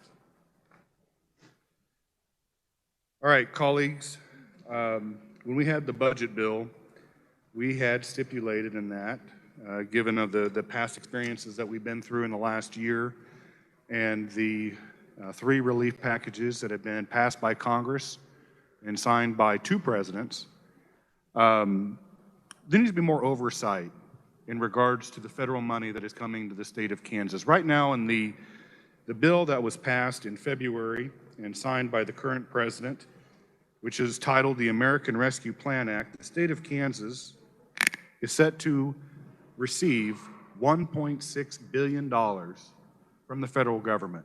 That's just the money that's coming to the state government. That does not account for all the other monies that is passed in that relief package that is going to be distributed throughout the state of Kansas, which is over $4.9 billion from the federal government into the state of Kansas. Last year, we had set up in the budget bill that any federal money that would be coming in would be distributed across the state of Kansas, and there was the initiative that was set up by the Strengthening People and Revitalizing Kansas Committee. And within that committee, there were 2 separate committees. There was one, the steering committee, which myself, my ranking member on the Appropriations Committee, and also the majority leader, we served on the steering committee. And then there was the executive committee. That executive committee consisted of 5 people. Only one of those individuals was an elected official within the state of Kansas. And that senator is no longer with us in the legislature. What was really disturbing is that when we received the CARES 1 money, we received just a little over $1 billion to be distributed across the state of Kansas in a short time frame to have be spent by December 31st of 2020. Those were the federal guidelines that they put in place for us to spend that money. Without any action or discussion with the SPARK Steering Committee, the Executive Committee took the sole responsibility of spending 40% of those dollars with no consultation with the other members on the steering committee. That $400 million decision made by non-elected individuals in the state of Kansas to spend federal money that came into the state of Kansas then was sent to the State Finance Council for final approval with very little discussion, with very little information. The only thing that we received is that what the calculation that they used was the same basis that the 2 largest counties in the state of Kansas was used in identifying how much was going to be distributed to the counties. 40% was decided by 4 non-elected individuals in the state of Kansas without any consultation with members of the steering task force. Given some of the issues that also transpired when going through approval with the State Finance Council, the members of the State Finance Council, we had wanted to put some of that money into the Unemployment Trust Fund. That was vetoed. We wanted to put more money into testing. That was vetoed. And that's because the governor sets the agenda and the items of discussion on the State Finance Council and has veto authority. So when we're looking at more money coming into the state of Kansas from the federal government, in December, it was about $800 to $900 million. The But the language was more restrictive on those dollars and more specific on where that money was to go. And now, with ARPA, the American Rescue Plan, we're looking at $1.6 billion coming into the state of Kansas. And actually, in our meeting that we had on the 27th of April, the Appropriations Committee had a briefing on the money that's coming in, and we're still trying to learn exactly what the language, what the restrictions are going to be for the federal money. So the item that was in the budget was that we set up the legislative budget committees would go through the requests for the money with the final approval with the Legislative Coordinating Council, because the legislature is the appropriator for all funds for the state of Kansas. With that, Mr. Speaker, I would stand for questions. For discussion, Representative Moore. Thank you, Mr. Speaker. I do stand in support of sustaining the governor's veto on this, and I'll explain to you why. So right now, if this stands, if the governor's overridden, what will happen is 6 members, the Legislative Budget Committee, 3 from the House and 3 from the Senate, will be making all the decisions. I happen to be one of those on this committee, but I still think that's not appropriate. In addition, then it goes to the LCC for approval, Legislative Coordinating Council. The governor is completely cut out of this process altogether. Now, whether you're a Democrat or Republican, I can't imagine that anyone would think it's appropriate to cut out the sitting governor of a state from any say in how these funds are spent. Now, I understand the previous speaker thought there might have been problems with the spark-like process. I think everyone would be willing to tailor that a way it works better, or to alter that spark-like process so it is different and there's not so much power vetted with the executive committee of the spark process. But I think doing it this way is going to cause so many issues. We're essentially cutting out the Office of Recovery. They've had a whole year to understand these federal requirements. And right now, we don't even know what the guidance is going to be on these new federal funds. It is very possible that we're going to be responsible for how some of the counties and cities and how they spend their money. So can you imagine the paperwork? That will take a whole team of professionals to work on that full time. They had to get a report from every county during the CARES process. And they did that every month to make sure that the state wasn't in hot water by the way the county spent that. We don't know if that's going to be the same. It's possible that we'll be responsible for some of that and not all of it. But that's going to take a whole team of people in order to do that. The other thing is, there has to be a paper trail, documentation based on every transaction we make. I don't think the Legislative Budget Committee, the 6 of us, are prepared for that or able to do all that work, nor is the LCC. We could put ourselves in serious federal jeopardy by not having the appropriate and the number of professionals involved in this that we need to have involved with this federal money. And after all, this is taxpayer money. I think we owe it to the taxpayers to make sure that we're doing everything possible and putting all the checks and balances and all the documentation done appropriately so we don't get ourselves in hot water on this one. Like I said, very open. I think anybody, the governor's office, we're open to changing the spark process to one that you all might feel might be more appropriate, but I think going this far is just going too far, and I just can't imagine how we're going to, it's essentially administering a $1.6 billion grant and have to be responsible for any audits on that. So I would vote to sustain the governor's veto on this, and thank you so very much, Mr. Speaker. Representative Helgerson.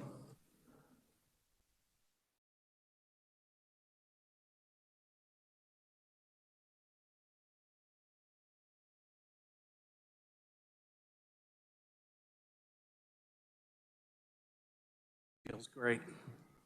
Mr. Chairman, would you stand for one or two questions again?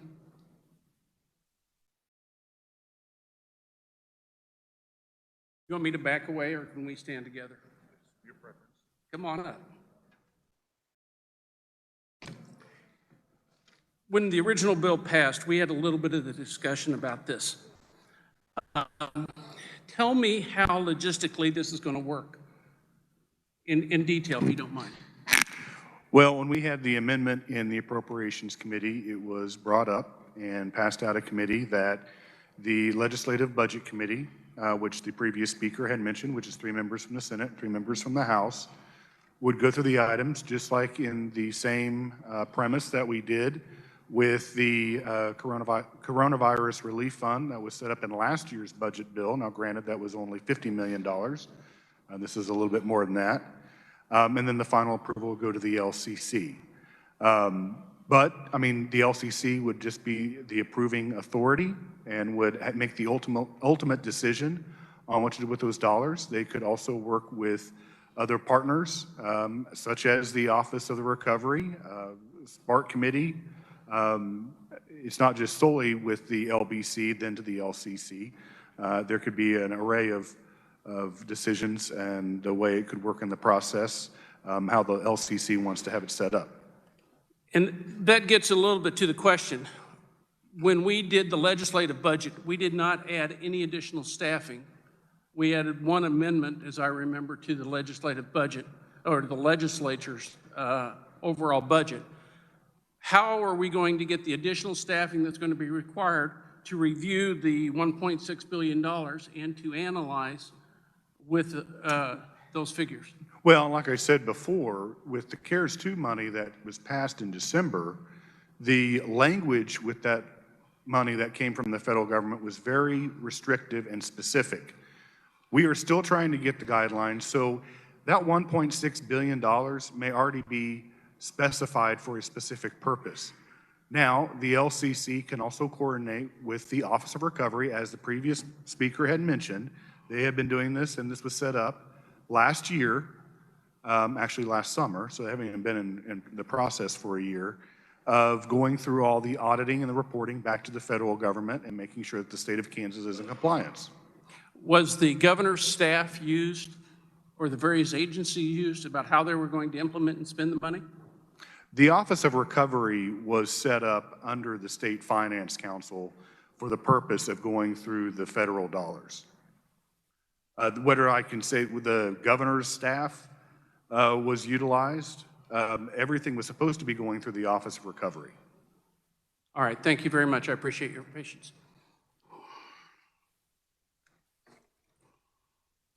You know, it's been a while since I was budget chair, but I remember when I was budget chair, we didn't have the staff to do this kind of decision.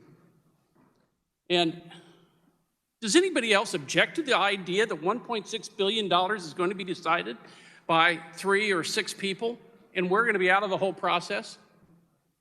You know, our budget and the directions we get are very, very, sometimes fluid, sometimes very precise, and it takes a great deal of thought and forethought to make sure that we get it right. I know the governor's staff worked extremely hard in trying to put this proposal together this last summer. Believe me, I wasn't happy with a lot of the decisions. And as you heard earlier in the session, I had a few choice comments about where we should have our budget. We have an opportunity to spend this money that can bail out this state and put us on the road to recovery. I understand people are unhappy with the governor's office. I understand people are unhappy with a lot of people, including myself. But this is something we don't want to risk in it $1.6 billion on. You know, I looked at the profiles that we get every session, or that I hand out. And what is concerning to me is that we have in 2020, we have a $610 million deficit in spending versus receipts. We have this extra revenue that comes in 21, and in 22 and 23, according to legislative research, we spend $638 million more money than we're taking in taxes, and then $736 million. You know, I want to support taxes. I want to support more spending. I want to make sure that we don't screw up this $1.6 billion worth of revenue that we're going to have. And I am nervous as heck that what we're going to do is have some kind of tug of war between leadership, the governor's office, and we may put ourselves in a bigger financial hole if we don't spend this money according to the terms that the federal government sets out. Now, I'm going to support the governor for a lot of reasons. Yeah, naturally, because my governor wants to support and we're so limited on here, we stick together. But first and foremost is because we can't afford to jeopardize the $1.6 billion that we have, and that the money that we're going to take in, and if we need to invent a better mousetrap to make sure that the governor's staff is a little bit more controlled, we should do that in the omnibus bill. We should not turn it over to the Finance Council, because as a former chairman of the Finance Council, that's not appropriate. It is necessary to have a balance between the executive branch, the governor's office, and the legislature. And that's why we need to sustain the governor's veto and rework it if we need to in the omnibus bill. Representative Sawyer.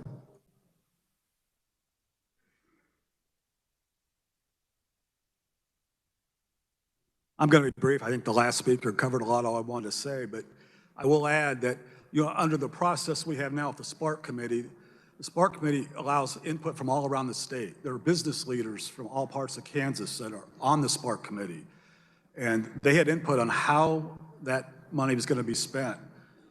If we go to a process with just the Legislative Budget Committee of 6 people, the LCC, the 8 legislative leaders, we have totally cut out the business leaders from across the state of having input on how that money is going to be spent. So I'm going to kind of echo the comments from the last speaker, those concerns, but also the concerns is we're taking out some of that input from the public that we have with the Spark Committee by moving to this process, and that concerns me. So I urge you to sustain the governor's veto on this bill. See no further discussion. Representative Waymaster, you may close.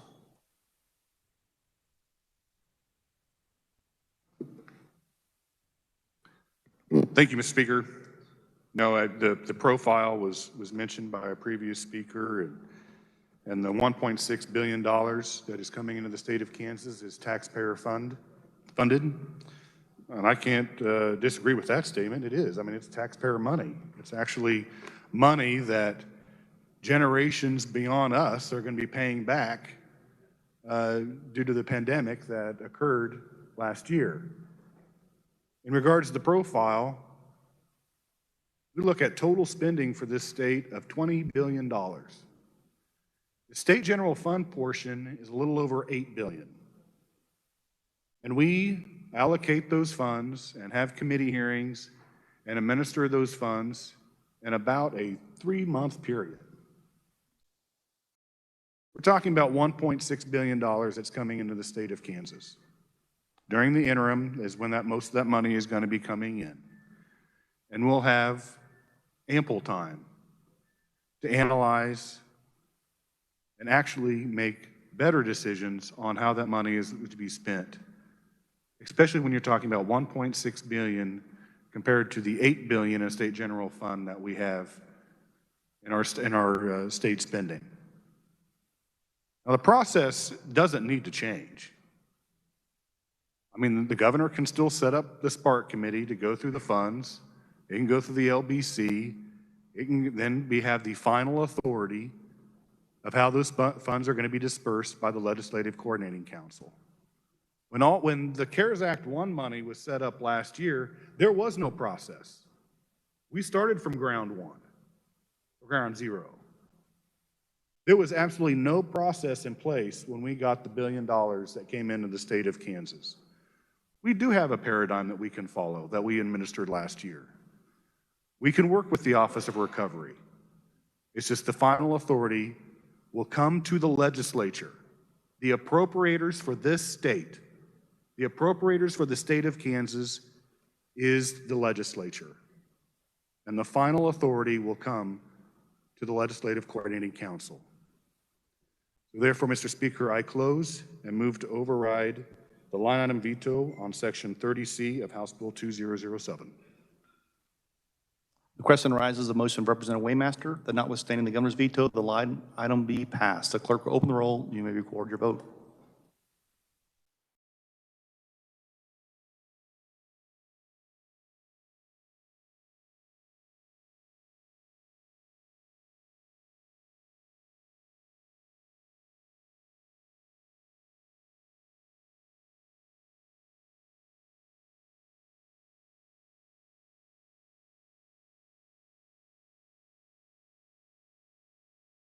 Has every member had the opportunity to record their vote?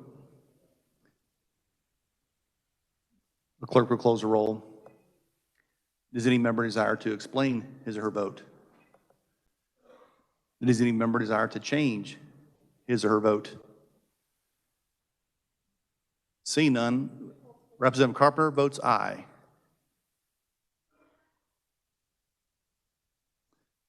With 85 voted in favor and 39. Representative Wheeler votes aye. With 86 voted in favor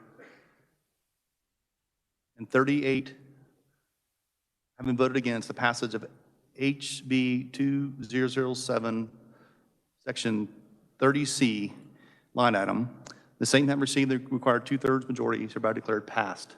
The clerk will record the vote.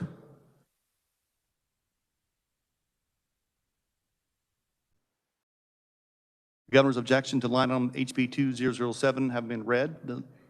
The time has now arrived for the House to reconsider said item. Motion by Representative Carpenter to reconsider. Thank you, Mr. Speaker. I would make a motion notwithstanding the governor's item V, Section 87A of House Bill 2007, the Hope Ranch Pilot Program.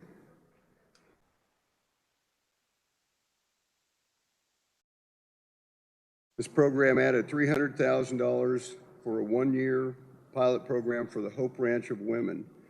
The language would require the Hope Ranch for women to submit a status detailing activities conducted during the pilot program for the number of women served, demographics, client service needed at intake, length of services, reason for case close, recidivism rate, client costs, and average projection costs.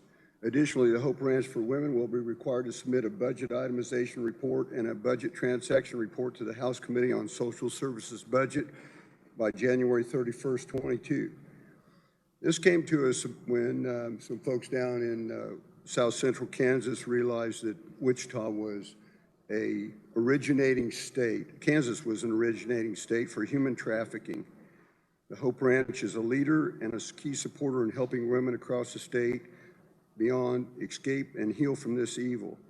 In 2019, Wichita was the 5th top city in the United States where sex trafficking got its start.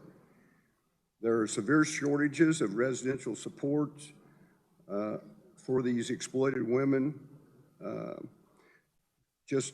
We had some letters from Pete Mesner, County Commissioner, Chairman of Sedgwick County, and also Jeff Easter, the Sheriff in Sedgwick County, our own Attorney General, Derek Schmidt, and the Mayor of Wichita, Brandon Whipple.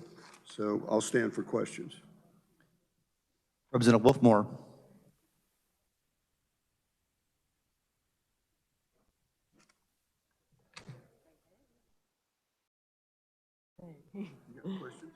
No, not questions.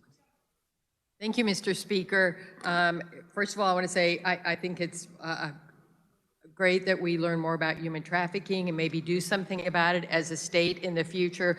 But what we did on this particular one is pick out just one organization, Hope Ranch in the South Central Kansas area, And there are other organizations across the state of Kansas that provide this same service. So I think that if we are going to get into this arena of supporting victims of human trafficking, which I don't think is a bad thing to do, it ought to be a more comprehensive program rather than just picking out one and deciding to support that one. We can be sure that next year, every other organization that does this work will be back before us with their hand out, as they should. So I think that if we're going to support these types of organizations, that should be a comprehensive legislative discussion before we decide to just pick out one to support. Thank you very much, Mr. Speaker. Any further discussion? Seeing none, Representative, you may close. Thank you, Mr. Leader. I don't disagree with the rep in the future, but the future is now, and these women need help today, not next year, not next week. We need to do this now, so I move my motion. The question arises on the motion of Representative Carpenter that notwithstanding the governor's veto, the line item be passed. The clerk will open the roll, and you may record your vote.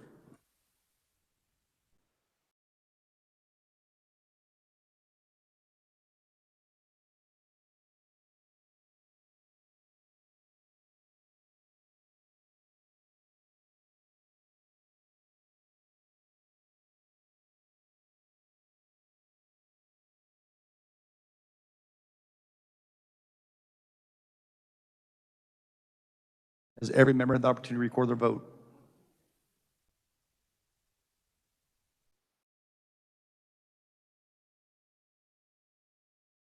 Roll is still open. Representative Topolager votes aye.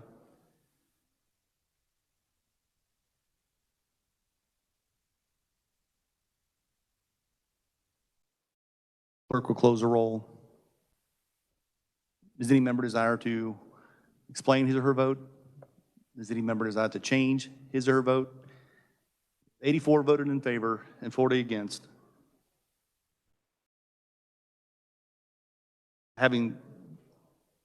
With 84 voted in favor and 40 having voted against the passage of Section 87A of House Bill 2007, the same having received the required 2/3 majority of the bill is hereby declared passed. The clerk will record the vote. Another motion to reconsider.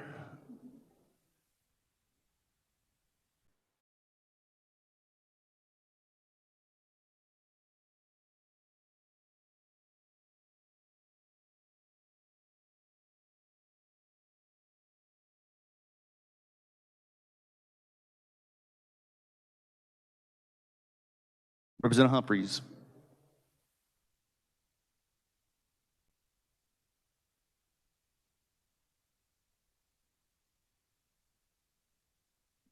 Thank you, Mr. Speaker.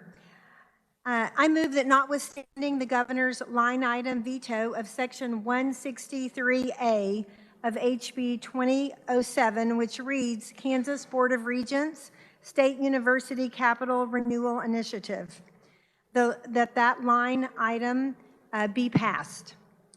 Body, this is $10.3 million that was earmarked for deferred maintenance for the Regent schools. It is crucial to take care of our buildings on an ongoing basis.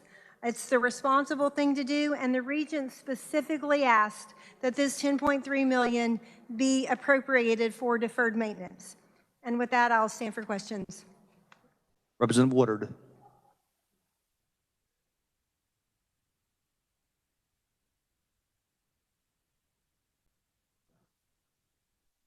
Thank you, Mr. Speaker. Body, I rise in opposition to this motion.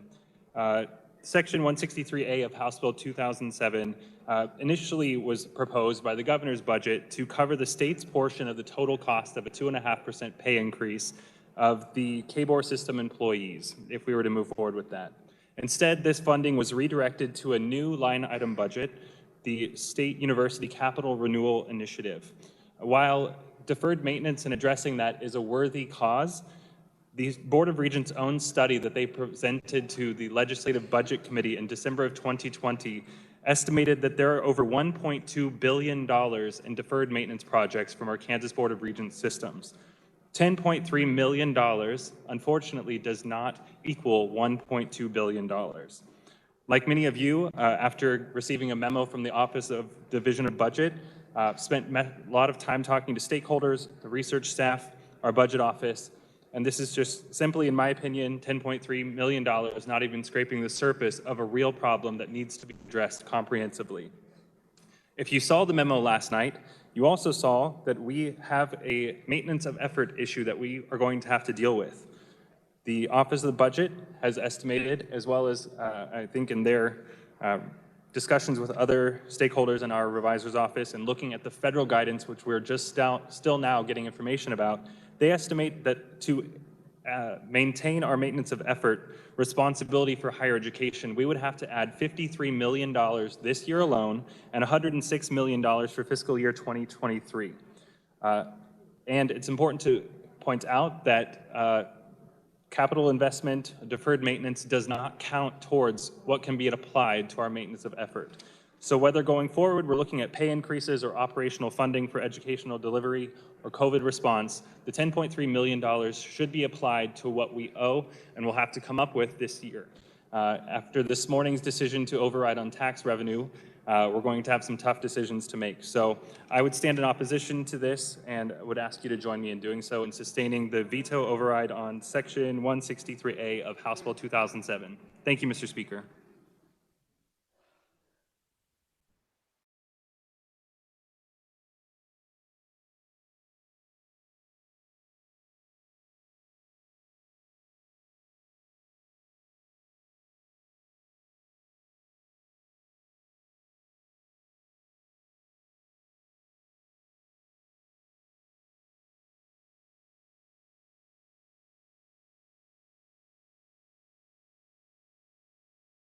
Representative Humphries to close.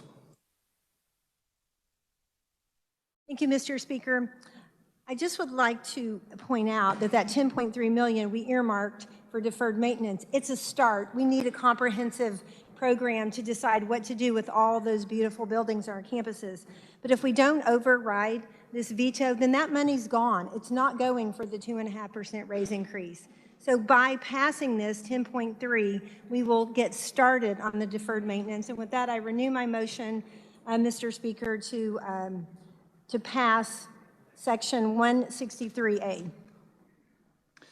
Question arises on the motion of Representative Humphries that notwithstanding the governor's veto, the line item be passed. The clerk will open the roll and you may record your vote.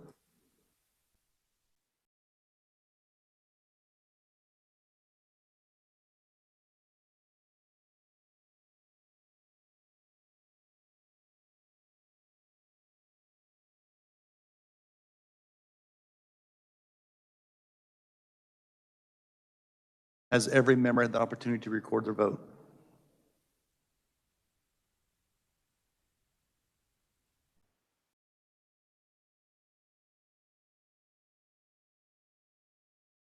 The clerk will close the roll.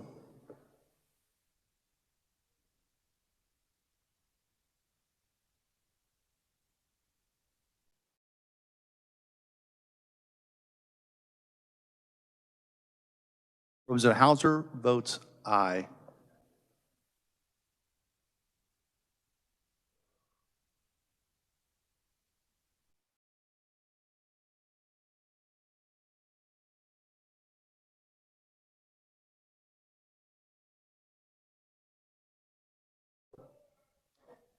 Seeing 10 hands, the call is in order. Doorman will close the doors and members will be at their seats. The clerk will call the roll. Representative Bishop, Representative Carpenter.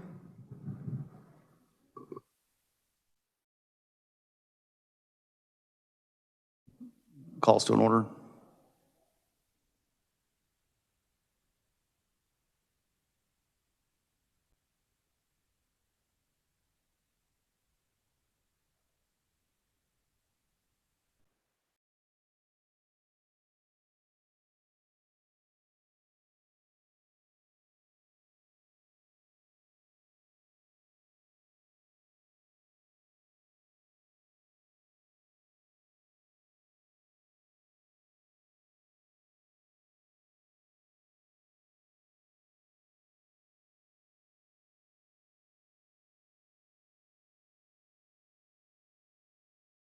Representative Gardner, you may be excused.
Call is in order.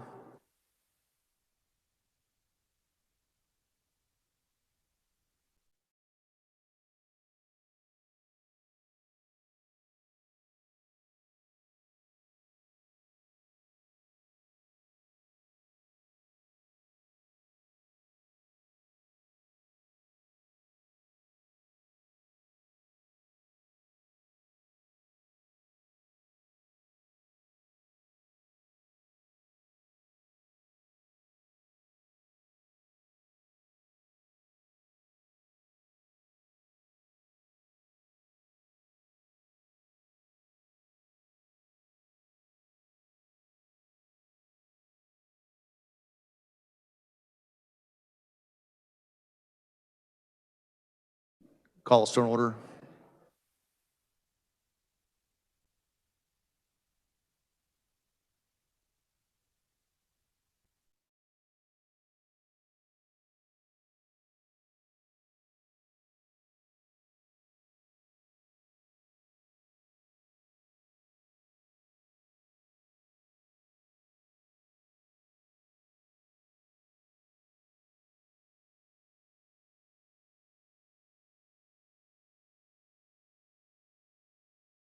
Representative Fairchild votes aye.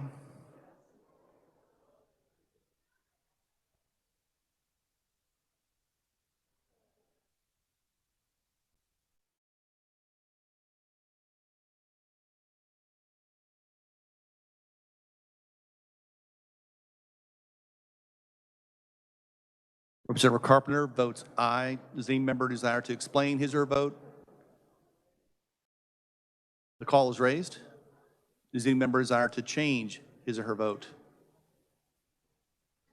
With 84 voted in favor and having 40 voted against the passage of Section 163A in House Bill 2007, the same having received the two-thirds majority of the bill is hereby declared passed. The clerk will record the vote.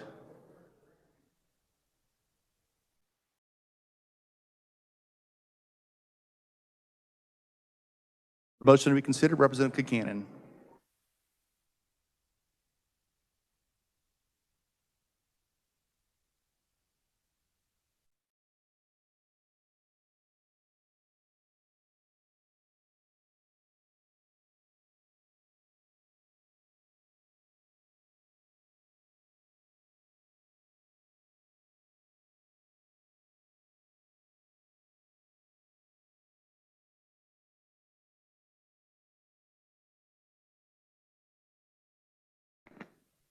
Mr. Speaker, I move that notwithstanding the governor's line item veto of Section 80E of House Bill 2007, which reads 300% of federal supplemental security income for any person in Kansas receiving services from a program of all-inclusive care for the elderly administered by the Kansas Department of Aging and Disability Services.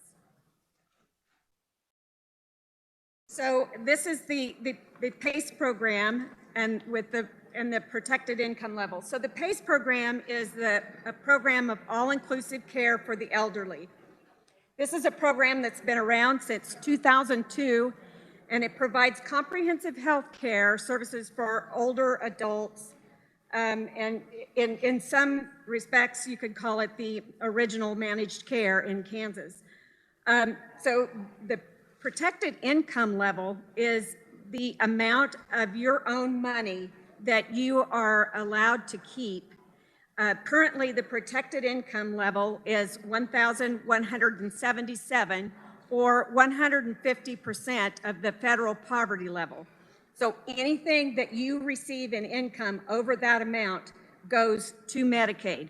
You're allowed to keep that amount of money in order to pay for your food, your gas, whatever your living expenses might be. So in the budget, we included an increase of the protected income level for PACE to 300% of the federal poverty level, or $2,300. This will impact 154 people with a fiscal note of $159,134. So PACE is a cost savings to the state. The cost of PACE is 10% less than other Medicaid services. Only 3% of the frail older adults that are enrolled in this program are actually in nursing home care. So it's that savings of being able to keep these citizens in their home. About 120 people annually qualify for PACE but do not enroll because of this protected income level.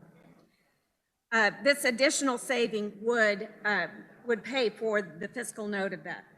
So the governor vetoed this, and in her remarks, I'll just summarize it by saying she supports the issue, but would like to see it universally protected income level across the other Medicaid services. So with that, Mr. Chair, Mr. Speaker, I'd stand for questions. Any discussion? Not seeing any. Representative, you may close.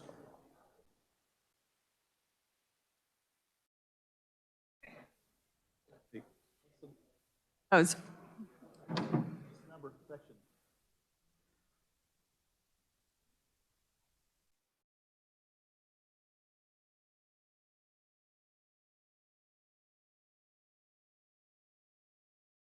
Question arises on the motion of Representative Concanon that notwithstanding the governor's veto, the line item be passed. The clerk will open the roll and you may record your vote.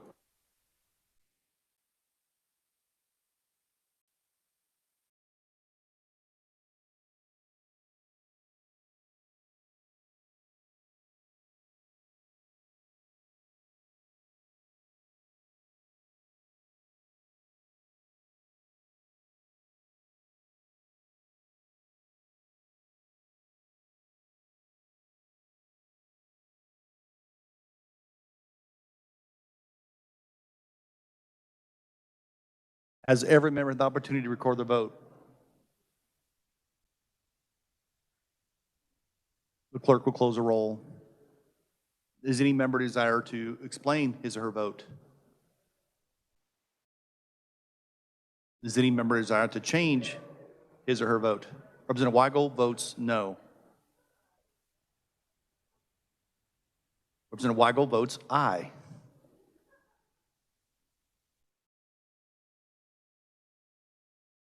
With 104 voted in favor,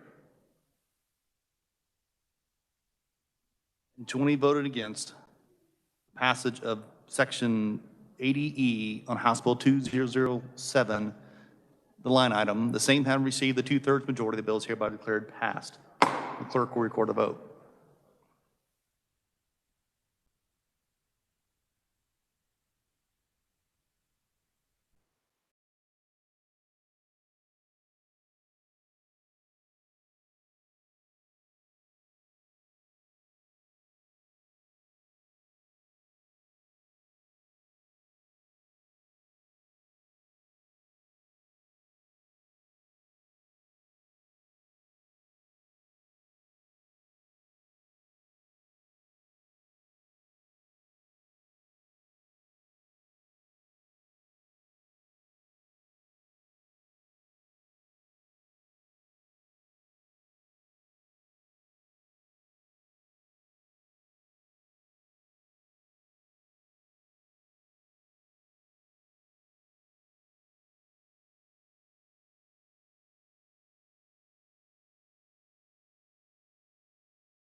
Announcements.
Representative Patton.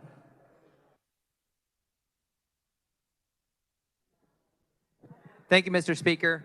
I've been advised that Senate Judiciary Chairwoman has called a conference committee for 8 o'clock tomorrow morning for all bills in conference for judiciary in 582 North. Thank you, Mr. Speaker. Representative Jennings.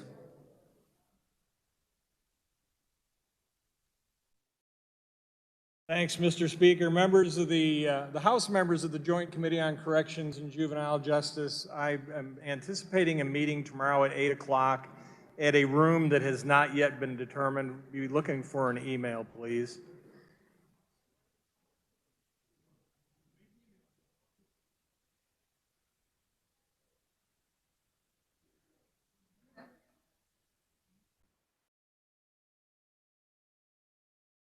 Any further announcements? Seeing none, Majority Leader. Thank you, Mr. Speaker. I move the House adjourn until Tuesday, May 4th at 10 a.m. You've heard the motion to adjourn. All in favor signify by saying aye. Opposed, no. We are adjourned.